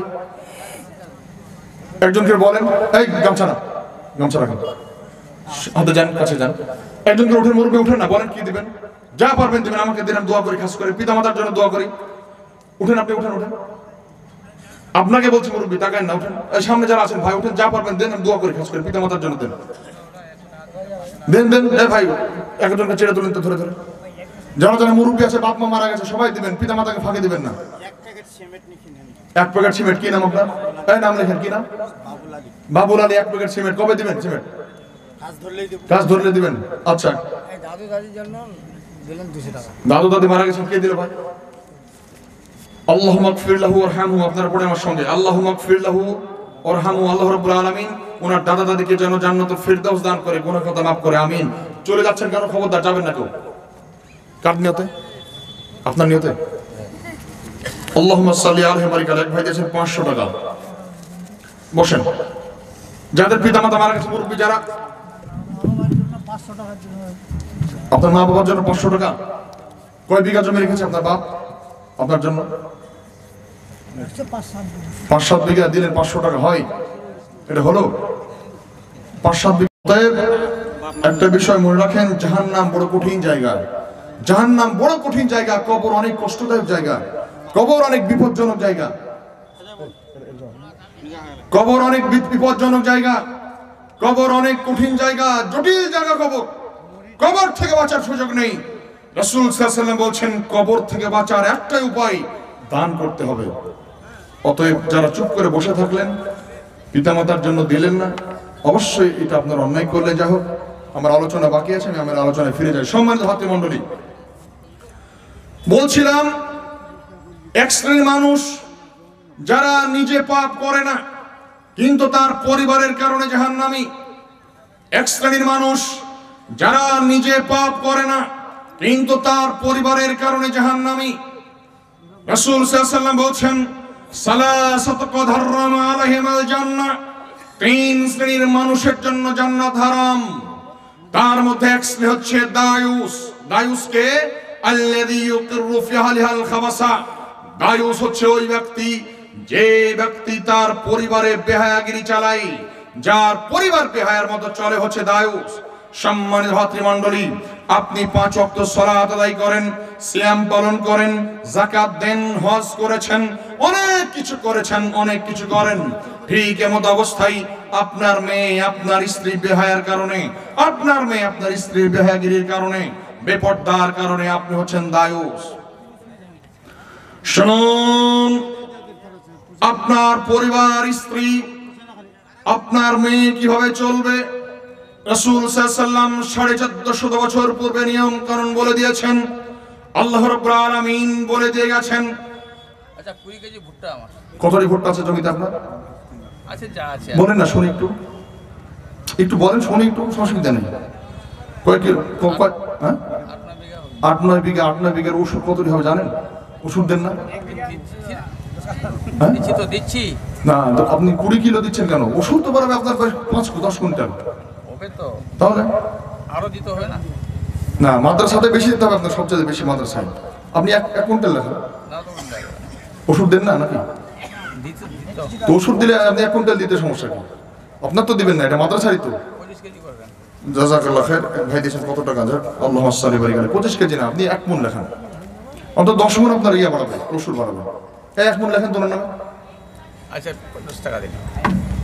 আচ্ছা 25 কেজি আর 50 টাকা। সাইফুল ইসলাম। তবে একটা কথা মনে রাখবেন, ওষুধ যদি না দেন তাহলে পরে যে ব্যক্তি আছেন যারা ওষুধ দেন না ভাই, এটা কিন্তু ভুল করেন। কারণ আপনার ওই ওষুধ না দেওয়া যদি একটা ভুট্টা আপনার এর মধ্যে চলে আসে, আপনার শরীর কোনোদিন জান্নাতে যাবে না, পুরোটা হারাম, আপনার জীবনই হারাম। রাসূল সাল্লাল্লাহু আলাইহি ওয়াসাল্লাম বলছেন লা ইয়াদখুলুল জান্নাহ গুযিয়া বিল হারাম। ওই শরীর জান্নাতে যাবে না, ওই বডি জান্নাতে যাবে না, ওই মানুষ জান্নাতে যাবে না। গুযিয়া বিল হারাম, যে মানুষের শরীর হারাম খাদ্য দ্বারা গঠিত, যারা ভুট্টার ওষুধ দেয় না, যারা গমের ওষুধ দেয় না, যারা ধানের ওষুধ দেয় না, এরা সব হারামখোর। আপনার এলাকার যে সমস্ত মানুষের দেখবেন ওষুধ দেয় না, এরা সব হারামখোর। যারা পৃথিবীর যে কোনো মানুষ যারা ওষুধ দেয় না সম্পদের, ধানের ওষুধ দেয় না, গমের ওষুধ, ভুট্টার ওষুধ দেয় না, সব হারামখোর। সম্মানিত ভাতৃমণ্ডলী, অনেকক্ষণ থেকে বলছি মাঠ ভর্তি ভুট্টা, একটা মানুষও ভুট্টা লেখান না কেন? হারাম খেতে তো ভালো লাগে আপনাদের? সাবধান, হারাম থেকে দূরে থাকবেন। এটা হচ্ছে ময়লা, এইটা হচ্ছে ময়লা, সম্পদের ময়লা, এটা আপনার নয়। কিয়ামতের মাঠে এই ভুট্টা সাপ তৈরি হবে, সাপ, সাপ হয়ে আপনাকে চলে কামড়ে ধরে থাকবে, বলবে আনা কানজুকা না মালুক, আনা কানজুকা না মালুক। আমি তোমার সেই ভুট্টা যেটাকে তুমি জমা করে রেখেছিলে, গরিবকে দাওনি, ওই যাকাত, ওই ভুট্টা যেটা তুমি ওষুধ দাওনি আমাকে, আমি এবার আপনাকে এবার ওইভাবে কামড়ে ধরে থাকবে। সাবধান। অতএব যার ভুট্টা আছে অবশ্যই আপনি ওষুধ দেবেন, না হলে পরে জেনে রাখেন আপনি হারামখোর। আপনার গ্রামের মানুষকে যারা হারামখোর বলে গালি দেয়, যারা ভুট্টা ওষুধ দেয় না, গম ধানের ওষুধ দেয় না, এর হচ্ছে হারামখোর। অতএব ভাই হারাম থেকে বিরত থাকুন। বলছিলাম রাসূল সাল্লাল্লাহু আলাইহি ওয়াসাল্লাম বলছেন দায়ুস জান্নাত হারাম, দায়ুসের জন্য জান্নাত হারাম। দায়ুসকে আল্লাযী ইউকিরু ফি আহলিহাল খাবাসা, যার বাড়িতে বেহায়ার সুযোগ পেয়েছে। এই যে আমি যখন মসজিদ থেকে এখানে আসি, এই বাজারের মধ্যে হাজারো মহিলা, হাজারো মেয়ে, যুবতী মেয়ে, হাজারো মেয়ে, হাজারো মহিলা উলঙ্গ হয়ে নোংরা বেহায়া বেপর্দা হয়ে দাঁড়িয়ে আছে। বাজার করছে, ছেলেমেয়ের সাথে গল্প করছে। মনে রাখুন আল্লাহ রাব্বুল আলামিন 1450 বছর পূর্বে বলে গেছেন, ওয়াকারনা ফি বুয়ুতিকুন্না ওয়ালা তাবাররাজনা তাবাররুজাল জাহিলিয়াতুল উলা। পৃথিবীর নারীরা শুনে রাখো, পৃথিবীর নারীরা শুনে রাখো, ওইভাবে তোমরা বাড়ি হতে বের হয় না যেভাবে জাহেলিয়াতের যুগের নারীরা বাড়ি হতে বের হতো। ওয়াকারনা ফি বুয়ুতিকুন্না ওয়ালা তাবাররাজনা তাবাররুজাল জাহিলিয়াতুল উলা। জাহেলিয়াতের যুগের নারীরা যে বাড়ি হতে বের হতো ওইভাবে তোমরা বাড়ি হতে বের হয় না। শুনুন, রাসূল সাল্লাল্লাহু আলাইহি ওয়াসাল্লামকে আল্লাহ রাব্বুল আলামিন শিখিয়ে দিচ্ছেন, তুমি পৃথিবীর মানুষকে বলে দাও, পৃথিবীর মহিলাদেরকে বলে দাও তারা কিভাবে পৃথিবীতে চলবে, তার আদবের ধরনটা কি হবে, পর্দার নিয়মটা কি হবে। আল্লাহ রাব্বুল আলামিন বলছেন, ইয়া আইয়ুহান নবী কুল আজওয়াজিকা বানাতিক ওয়া নিসাইল মুমিনিনা ইয়াদনিনা আলাইহিন্না মিন দালাবিহিন্না যালিকা আদনা ইউরাফনা ফালা ইউযাইনা। আল্লাহ রাব্বুল আলামিন নবী মুহাম্মদ সাল্লাল্লাহু আলাইহি ওয়াসাল্লামকে ডেকে বলছেন, ইয়া আইয়ুহান নবী, হে নবী মুহাম্মদ, কুল আজওয়াজিকা বানাতিক, আপনি আপনার স্ত্রীদেরকে বলে দিন, আপনি আপনার বোনদেরকে বলে দিন, পৃথিবীর সমস্ত নারীদেরকে বলে দিন, পৃথিবীতে সমস্ত মুমিনা নারীদেরকে বলে দিন। আল্লাহ রাব্বুল আলামিন বলছেন, তারা যখন বাড়ি হতে বের হবে তারা যেন চাদর দিয়ে, বড় কাপড় দিয়ে, বোরখা দিয়ে পুরো শরীরকে ঢেকে নেয়। তারা যেন তাদের শরীরকে আবৃত করে ঢেকে নেয়, যার ফলে তাকে সহজেই চেনা যাবে এইটা মুমিনা, পর্দাশীল, এইটা হচ্ছে পরহেজগার মহিলা। ফালা ইউযাইনা, যার ফলে তাকে কেউ বিরক্ত করবে না, যার ফলে তাকে কেউ টিস মারবে না, টন কাটবে না। রাসূল আল্লাহ রাব্বুল আলামিন রাসূল সাল্লাল্লাহু আলাইহি ওয়াসাল্লামকে বলতে বলছেন, তুমি এগুলি পৃথিবীর মহিলাদেরকে বলে দাও তারা বাড়ি হতে বের হওয়ার সময় যেন চাদর দিয়ে পুরো শরীরকে ঢেকে নেয়। ফালা ইউযাইনা, যার ফলে তাকে কেউ বিরক্ত করবে না, টন মারবে না, টিস কাটবে না। সম্মানিত ভাতৃমণ্ডলী, আপনার মেয়ে কিভাবে রাস্তায় চলবে আল্লাহ রাব্বুল আলামিন স্পষ্ট ভাবে বলে দিলেন। আজকে যে সমস্ত আপনার গ্রামের মেয়েগুলো রাস্তায় ঘুরছে, আপনারই বোন, আপনার স্ত্রী, আপনারই মেয়ে, আমি আপনাকে বলছি ভাই, এইভাবে যারা রাস্তায় চলছে এইরকম চলাফেরা বন্ধ করুন। শুনুন, আল্লাহ রাব্বুল আলামিন অবশ্যই 1450 বছর পূর্বে বলে গেছেন, আপনার স্ত্রী, আপনার মেয়ে, আপনার বোন কিভাবে বাইরে রাস্তায় চলবে সেটা পদ্ধতি দেখিয়ে দিয়েছেন। আপনার স্ত্রীকে অবশ্যই পর্দা করান, আপনার মেয়েকে পর্দা করান। পর্দার উত্তম মাধ্যম হচ্ছে বোরখা। যে সমস্ত মানুষ নিজের স্ত্রীকে বোরখা কিনে দেয়নি, যে সমস্ত মানুষ নিজের যুবতী মেয়ে তাও বোরখা কিনে দেয়নি, এরা অবশ্যই দায়ুস, অবশ্যই আপনি দায়ুস। রাসূল সাল্লাল্লাহু আলাইহি ওয়াসাল্লামের সিদ্ধান্ত অনুযায়ী আপনার জন্য জান্নাত হারাম। আমি আপনাকে বলছি ভাই, আগামী কালকে অবশ্যই স্ত্রীকে বোরখা কিনে দেবেন, আগামী কালকে মেয়েকে বোরখা কিনে দেবেন, আপনার মেয়ে যাতে বাড়ি হতে বোরখাবিহীন বের না হয়। সম্মানিত ভাতৃমণ্ডলী, যে সমস্ত মেয়েগুলি জালসা শুনতে এসেছে কারো পরনে বোরখা নেই। শুধু তাই নাই, যুবতী মেয়েগুলো ওই বাজারের মধ্যে বন্ধুর সঙ্গে গল্প করছে, আপনি কিছুই বলেন না। শুনুন, একটা বিষয় মনে রাখবেন, আল্লাহ রাব্বুল আলামিনের পক্ষ থেকে আযাব গজব আসতে থাকবে। আপনাদের এইরকম বেহায়াপনা, এইরকম নোংরামি, অসভ্যতার কারণে আল্লাহ রাব্বুল আলামিন আপনার উপরে ছোটখাটো আযাব গজব প্রেরণ করবেন। আল্লাহ রাব্বুল আলামিন সূরা সিজদা 21 নম্বর আয়াতে বলছেন, ওয়ালা নুযিকান্নাহুম মিনাল আযাব আদনা দুনাল আযাবিল আকবার লাআল্লাহুম ইয়ারজিউন। আল্লাহ রাব্বুল আলামিন বলছেন, ওয়ালা নুযিকান্নাহুম মিনাল আযাব, আমি তোমাদেরকে বিভিন্ন ধরনের ছোটখাটো আযাব দিয়ে, ছোটখাটো গজব দিয়ে, বিপদ মুসিবত দিয়ে তোমাদেরকে আমি পরীক্ষা করি। বড় কোনো বিপদ, বড় কোনো মুসিবত, বড় কোনো আযাব, বড় কোনো বিপদ আসার পূর্বে, বড় কোনো গজব আসার পূর্বে লাআল্লাহুম ইয়ারজিউন, যাতে তোমরা সঠিক কাজের উপরে ফিরে আসো। সম্মানিত ভাতৃমণ্ডলী, আল্লাহ রাব্বুল আলামিন আপনাকে করোনা ভাইরাস দিয়ে পরীক্ষা করছেন, যাতে তোমার পরিবার পর্দাশীল হয়, যাতে তোমার স্ত্রী পর্দা করে, মেয়ে পর্দা করে, যাতে তোমার স্ত্রী পর্দা করে, মেয়ে পর্দা করে। সম্মানিত ভাতৃমণ্ডলী, অথচ আপনার স্ত্রী পর্দা করে না, মেয়েও করে না, আপনিও করতে বলেন না, আপনি নিজেও সংশোধন হননি, ঠিক এমন অবস্থায় আপনার জন্য করোনা ভাইরাস। সরকার কর্তৃক কঠিন ও জটিল আইন হচ্ছে এনআরসি, যেটা আপনার জন্য অনেকটাই কঠিন। সম্মানিত ভাতৃমণ্ডলী, আপনি হয়তো মনে করছেন আল্লাহ রাব্বুল আলামিন আপনাকে সহজে ছেড়ে দেবেন। এগুলো আল্লাহ আপনাকে বিপদ দিয়ে মুসিবত দিয়ে পরীক্ষা করছেন। আপনি যতই চেষ্টা করেন, যতই আন্দোলন করেন, যত যা করেন না কেন, পুরো দেশের মানুষ একদিকে হয়ে গেলেও সরকার আপনার বিরুদ্ধে আইন করলে আল্লাহ যদি সাহায্য না করে উঠতে পারবেন? অবশ্যই না। এই জন্য নিজে সংশোধন হন। আল্লাহ রাব্বুল আলামিন সূরা রুম 41 নম্বর আয়াতে বলছেন, যাহারাল ফাসাদু ফিল বাররি ওয়াল বাহরি বিমা কাসাবাত আইদিয়ান নাস লিইউযীকাহুম বা'দাল্লাযী আমিলু লাআল্লাহুম ইয়ারজিউন। আল্লাহ রাব্বুল আলামিন বলছেন, জলে স্থলে বিভিন্ন জায়গায় বিপদ মুসিবত আল্লাহর পক্ষ থেকে আযাব গজব ছড়িয়ে পড়েছে। এগুলি তোমাদের কৃতকর্মের কারণে, তোমাদের অন্যায় অপকর্ম কৃতকর্মের কারণে। সম্মানিত ভাতৃমণ্ডলী, তোমাদের অন্যায় অপকর্ম কৃতকর্মের কারণে। অতএব আপনার স্ত্রী বেহায়াপনা, আপনার মেয়ের বেহায়াপনা, আপনার বেহায়াপনা, আপনার স্ত্রীর প্রতি, মেয়ের প্রতি আপনার অশুভ দৃষ্টি, এইগুলোর জন্যই আযাব গজব চলে আসে। সম্মানিত ভাতৃমণ্ডলী, সাবধান। শুনুন, আপনার স্ত্রী, আপনার মেয়ে কিভাবে চলবে আল্লাহ রাব্বুল আলামিন আপনাকে দেখিয়ে দিচ্ছেন। সবচাইতে বেশি বেহায়াপনা, সবচাইতে বেশি নির্লজ্জতা, সবচাইতে বেশি জাহেলিয়াত প্রতিষ্ঠা হয় বিয়ে শাদীর অনুষ্ঠানে। সবচাইতে বেশি বেহায়াপনা, সবচাইতে বেশি নির্লজ্জতা, সবচাইতে বেশি বেহায়াপনা সৃষ্টি হয় বিবাহ শাদীর অনুষ্ঠানে। যারা বিয়ে শাদীর অনুষ্ঠানে ছেলে মেয়ের বিয়ে দেন, সবচাইতে বেশি জেনা হয়, সবচাইতে বেশি নোংরাম ও জঘন্যতা হয়। সম্মানিত ভাতৃমণ্ডলী, এই বিয়ে শাদীর অনুষ্ঠানের জেনা ব্যভিচার বন্ধ করুন। বিয়ে শাদীর অনুষ্ঠানে জেনা ব্যভিচার বন্ধ করুন। আপনি হয়তো মনে করছেন, আমি সালাত আদায় করি, সিয়াম পালন করি, হজ করি, যাকাত দিই, সারাদিন কোনো মিথ্যে কথা বলি না, হারাম খাই না, সুদ খাই না, কোনো অন্যায় করি না, আমি আবার কি জন্য আল্লাহর নিকট ক্ষমা চাইবো? আমার পাপই বা কোথায়? কিন্তু রাসূল সাল্লাল্লাহু আলাইহি ওয়াসাল্লাম বলছেন, আপনার পরিবারের কারণে, আপনার পরিবারের কারণে আপনাকে ধরে জাহান্নামের মধ্যে আছাড় দিয়ে নিক্ষেপ করা হবে। রাসূল সাল্লাল্লাহু আলাইহি ওয়াসাল্লাম বলছেন,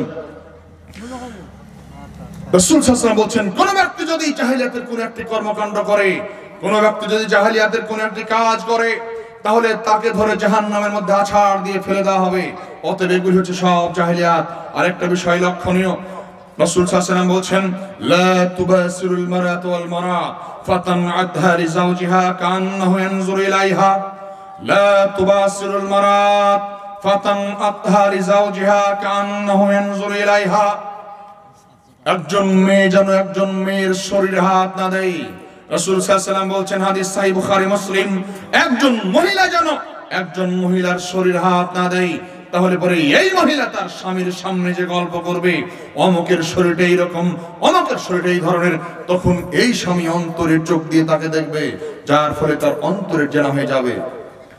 শুনুন, বিয়ে শাদীর অনুষ্ঠানে আপনার মেয়েকে হলুদ মাখানোর অনুষ্ঠান করছেন।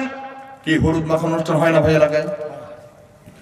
বিয়ে শাদীর অনুষ্ঠানে হলুদ মাখানোর অনুষ্ঠান করেন, হলুদ মাখানোর ব্যবস্থা করছেন। ঠিক এমন অবস্থায় আপনার মেয়েকে হলুদ মাখাই চাচাতো বোন, খালাতো বোন, ফুফাতো বোন, আপনার মেয়েকে হলুদ মাখাই পাড়া প্রতিবেশী ভাবি। ঠিক এমন অবস্থায় হলুদ মাখান। এরপরে যত মেয়ে হলুদ মাখাই, সব তার স্বামীর সামনে যে গল্প করে, অমুকের শরীরটা এরকম, অমুকের শরীরটা এই ধরনের, তখন ওই স্বামী অন্তরের চোখ দিয়ে এই সমস্ত মেয়েকে দেখে। এই মেয়েকে দেখে যে মেয়েকে হলুদ মাখাই, ঠিক সবার অন্তরের জেনা হয়ে যায়। রাসূল সাল্লাল্লাহু আলাইহি ওয়াসাল্লাম বলছেন, জিনাল কলবু তাতামান্না তাশতাহি, অন্তরের জেনা অন্তর দিয়ে পরিকল্পনা করা।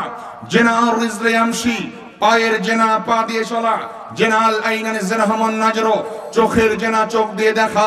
জেনাল ইয়াদানে জেনাহামাল বাদশ, হাতের জেনা হাত দিয়ে ধরা। সম্মানিত ভাতৃমণ্ডলী, জেনা হচ্ছে অনেক প্রকার। আপনার বাড়িতে হলুদ মাখানো অনুষ্ঠান করে মেয়েটাকে বিয়ে, আগামীকালকে বিয়ে, আজকে হলুদ মাখাচ্ছেন, অর্ধ উলঙ্গ করে মেয়েটাকে হলুদ মাখিয়ে গায়ে পানি ঢালছেন। হাজারো যুবক, হাজারো যুবতী মেয়ে, হাজারো বেহায়া বেগানা নারী আপনার মেয়েকে অর্ধলঙ্গ শরীরটা দেখে। এইটা দেখে হাজারো মেয়ে, হাজারো যুবক, মেয়েগুলো তার স্বামীর সামনে গল্প করে, যুবকগুলি দেখে তার চোখের যেন অন্তরের চেনা করছে।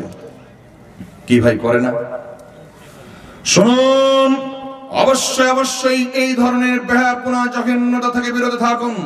যতদিন পর্যন্ত আপনার এলাকায় এরকম চলতে থাকবে, আল্লাহর গজব আপনার নিকট তত বেশি আসতে থাকবে। সাবধান। রাসূল সাল্লাল্লাহু আলাইহি ওয়াসাল্লাম বলেছেন, ইয়াকুমুদ দুখুলান নিসায়ে, পৃথিবীর মানুষ তোমরা নারীদের নিকট যাওয়া থেকে বিরত থাকো, তোমরা মেয়েদের নিকট যাওয়া থেকে বিরত থাকো। ফাকাল রাজুলুন আনসারী, একজন আনসারী সাহাবী রাসূল সাল্লাল্লাহু আলাইহি ওয়াসাল্লামকে জিজ্ঞাসা করলেন, আলা রাসূল আফা রাআইতাল হামওয়া, আল্লাহ রাসূল তাহলে দেবর সম্পর্কে কি বলছেন? দেবর তো মৃত্যু তুল্য। রাসূল সাল্লাল্লাহু আলাইহি ওয়াসাল্লাম বলছেন, আলহামুল মাউত, দেবর হচ্ছে মৃত্যু তুল্য। আলহামুল মাউত, দেবর হচ্ছে মরণের মতো। অথবা রাসূল সাল্লাল্লাহু আলাইহি ওয়াসাল্লাম বললেন, আলহামুল মাউত, দেবর হচ্ছে মরণের মতো। যার কারণ দেবর হচ্ছে মরণের মতো। কারেন্টের খোলা তার যেমন থাকলে কারেন্টে ধরে নেবে, দেবর ভাবির কাছে জাহান্নাম, ভাবির কাছে দেবর জাহান্নাম। অবশ্যই আপন দেবরের কাছে ভাবি যদি জাহান্নামের পাত্র হয়, ভাবির কাছে দেবর যদি জাহান্নামের পাত্র হয়, আপনার স্ত্রী বাজারে যাই বাজার করতে, দোকানদারদের সঙ্গে হাসি মুখে গল্প করে কথা বলে, বলে না ভাই? অবশ্যই আপনার স্ত্রী এরকম আচরণ করে দোকানদারের সঙ্গে ভালোভাবে হাসি মুখে কথা বলে, আপনার মেয়ে হাসি মুখে কথা বলে। আপনার বাড়িতে হকারওয়ালা জিনিসপত্র বিক্রি করতে আসে, আপনার মেয়ে হকারওয়ালার সঙ্গে হাসি মুখে কথা বলে, আপনার স্ত্রী হকারের সঙ্গে হাসি মুখে কথা বলে, আপনি কিছুই বলেন না, আপনি হচ্ছেন দায়ুস। আপনি কিছুই বলেন না, আপনি হচ্ছেন দায়ুস। সম্মানিত ভাতৃমণ্ডলী, ঠিক এমত অবস্থায় আপনি সালাত আদায় করেন, সিয়াম পালন করেন, যাই করেন না কেন আপনার জন্য জাহান্নাম সুনিশ্চিত। এবার আপনাকে বলি, নিজের পরিবারকে সংশোধন করুন।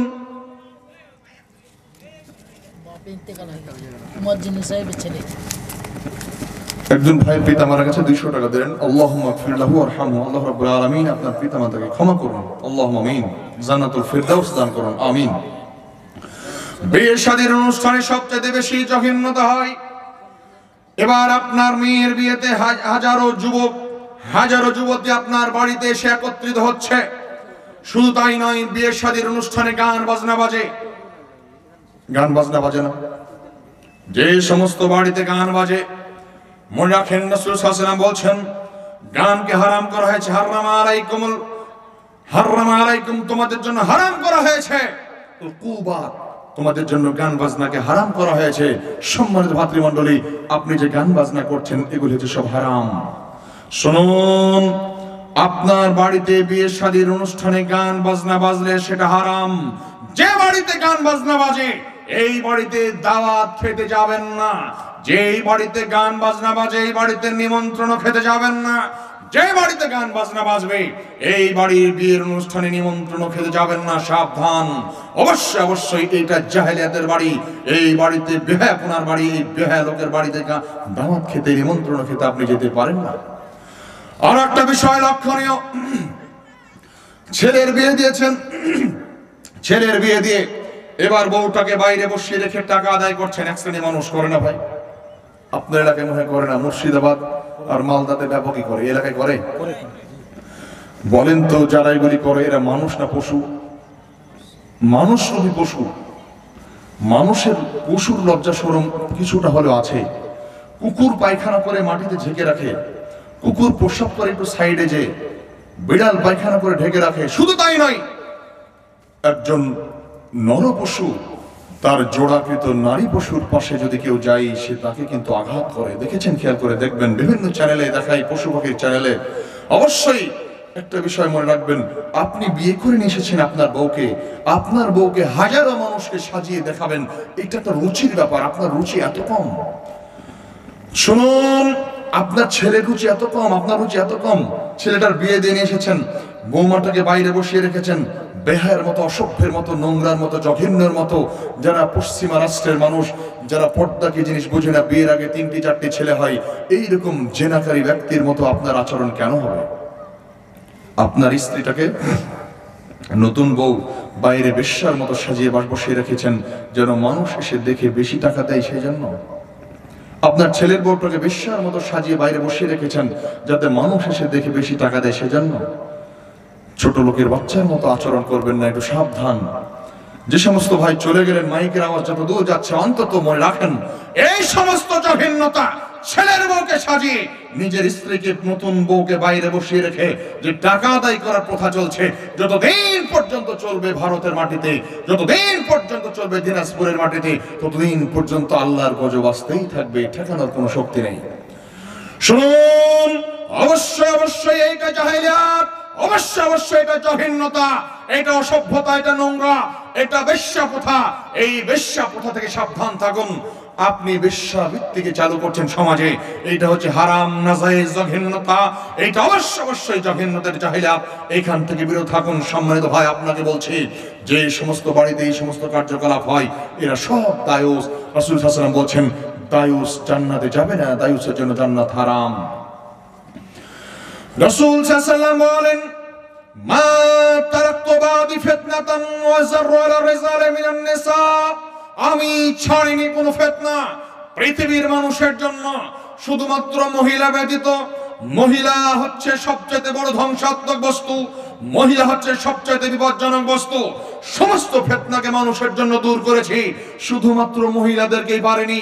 তাই আপনাকে বলছি, আপনার মেয়ে কলেজে যায় বেহাবেপর্দা অবস্থায়, আপনার মেয়ে যখন কলেজে যায় চুলটাকে উড়িয়ে একদম ওড়নাটাকে বুকের উপরে রেখে টাইট ফিটিং পোশাক পরে।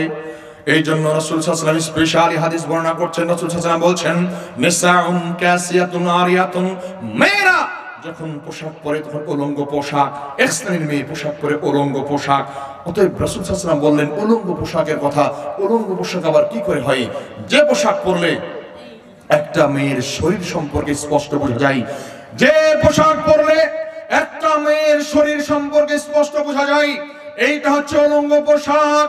রাসূল সাল্লাল্লাহু আলাইহি ওয়াসাল্লাম বললেন, মামিলাতুন মাইলাতুন, এই সমস্ত মেয়েগুলি অন্য ছেলেকে তার দিকে আকৃষ্ট করে, এই মেয়েগুলি অন্য ছেলের দিকে আকৃষ্ট হয়। মামিলাতুন মাইলাতুন, এই মেয়েগুলি অন্য ছেলেকে তার দিকে আকৃষ্ট করে। সে বলে না কেন? সে বলে চুলগুলি আছড়িয়ে রাখে, সুন্দর পারফিউম মেখে একদম ওড়নাটাকে বুকের উপরে দিয়ে একেবারে এলোমেলো খোলামেলা শরীর নিয়ে রাস্তায় চলে, আর বলে ছেলেগুলি আমার দিকে তাকায় না কেন? কত সুন্দরী, তার চুল কত সুন্দর, চেহারাটা কত সুন্দর, ছেলেগুলি আমার দিকে তাকায়। ঠিক এইরকম আশা নিয়ে, ধারণা নিয়ে এক শ্রেণীর মেয়ে রাস্তায় চলে। আপনার মেয়ে, আপনার বোন রাস্তায় চলে, স্কুলে যাই, কলেজে যাই, ঠিক তাদের বিষয়ে রাসূল সাল্লাল্লাহু আলাইহি ওয়াসাল্লাম বলছেন, মামিলাতুন, তার অন্যকে নিজের দিকে আকৃষ্ট করে, নিজে অন্যের ছেলের দিকে আকৃষ্ট হয়। কোন মেয়ে আছে না?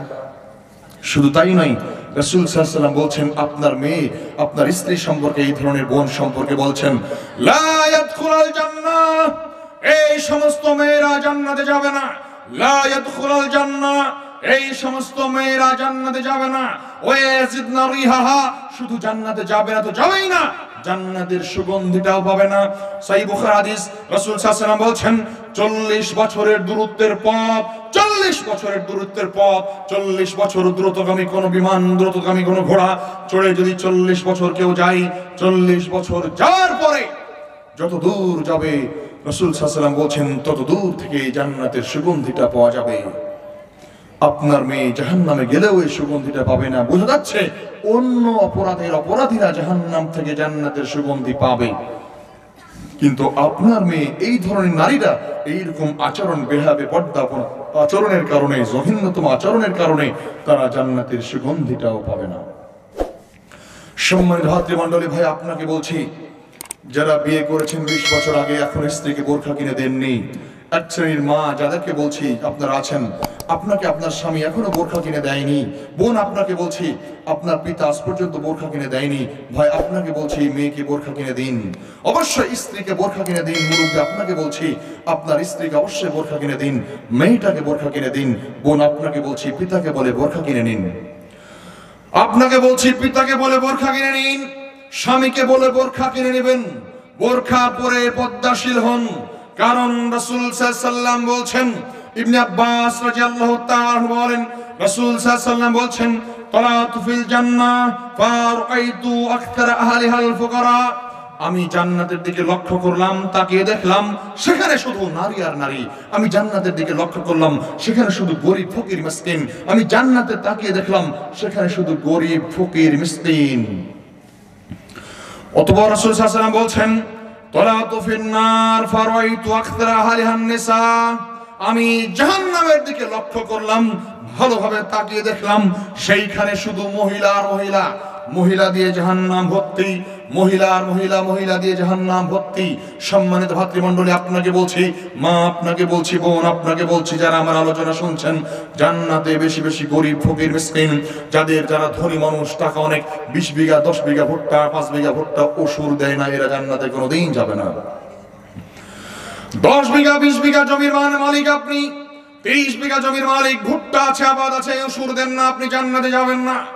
আর যে ব্যক্তির জমি জাতি নেই, ওর ওসুর নেই, ওর কোনো হিসাবও নেই, ও জান্নাতে আপনার আগে যাবে। রাসূল সাল্লাল্লাহু আলাইহি ওয়াসাল্লাম বলছেন, যারা গরিব ফকির মিসকিন, তারা ধনীদের 500 বছর পূর্বে জান্নাতে যাবে। সুবহানাল্লাহ। সম্মানিত ভাতৃমণ্ডলী, অতএব সম্মানিত মা বোন, আপনাকে বলছি, আপনারা নিজেরা পর্দা করুন, নিজেরা জান্নাতে যাওয়ার পথ বের করুন। এবং ভাই আপনাকে বলছি, মেয়েটাকে জান্নাতি করুন, স্ত্রীটাকে জান্নাতে যাওয়ার পথ বের করে দিন, তাদেরকে বোরখা পরা অভ্যাসী করুন, পর্দা করা অভ্যাসী করুন। আপনি নিজে জাহান্নাম থেকে বাঁচুন, পরিবারকে বাঁচান। ভাই আপনাকে বলছি, অবশ্যই পরিবারে পর্দা প্রথা চালু করুন, যাবতীয় বেহায়াপনা, বেগানা, যাবতীয় অন্যায় পথ থেকে বিরত থাকুন। আমার আলোচনার বিষয়বস্তু ছিল ক্ষমা। এবার আমি আপনাকে বলছি, যারা এই সমস্ত কাজগুলি করে আসছিলেন, এবার আল্লাহর নিকট 2 হাত তুলুন। এবার আল্লাহর নিকট 2 হাত তুলে কাঁদাকাটি করুন। শেষ রাত্রে উঠবেন ঘুম থেকে, 2 রাকাত নফল সালাত আদায় করবেন অন্তত। আল্লাহর নিকট কাঁদাকাটি করবেন, আল্লাহ, এতদিন পর্যন্ত আমার পরিবারে পর্দা ছিল না, আমি অত অন্যায় করেছি। মা আপনাকে বলছে, আপনি আল্লাহকে বলুন, আল্লাহ, আজ পর্যন্ত আমি পর্দা করিনি। বোন আপনাকে বলছে, আপনি আল্লাহকে বলুন, আমি পর্দা করিনি। আল্লাহ, তুমি আমাকে জাহান্নাম থেকে বাঁচাও। আল্লাহ, তুমি আমাকে ক্ষমা করো। আল্লাহ, আমি তোমার নিকট তওবা করছি। অবশ্যই আল্লাহ রাব্বুল আলামিন আপনার তওবাকে কবুল করবেন। সম্মানিত ভাই আপনাকে বলছি, আল্লাহর নিকট তওবা করুন, যাবতীয় গুনাহ থেকে আল্লাহ আপনাকে ক্ষমা করার জন্য প্রস্তুত। আমার ভাই আগে হাদিসটা বলে গেছেন, আল্লাহ রাব্বুল আলামিন শেষ রাত্রে পৃথিবীতে চলে আসেন, পৃথিবী আসমানে আপনাকে আহ্বান করেন, মাই ইস্তাগফিরুনি ফাগফির লাহু, কে আছো আমার নিকট ক্ষমা চাও, যে ক্ষমা চাই তাকেই ক্ষমা করা হবে। অতএব আসুন আল্লাহর নিকট ক্ষমা চান। এবং যাদের ভুট্টা আছে জমিতে, অবশ্যই আপনারা ওষুধ দেবেন, যাদের ধান আছে, গম আছে, অবশ্যই ওষুধ দেবেন। ভাই ওষুধ না দেওয়া করবেন না। আল্লাহ রাব্বুল আলামিন আমাদের সবাইকে আজকের দিনে আলোচনাটা বোঝার তৌফিক দান করেন, মেনে চলার তৌফিক দান করেন। সবাই বলেন আমিন।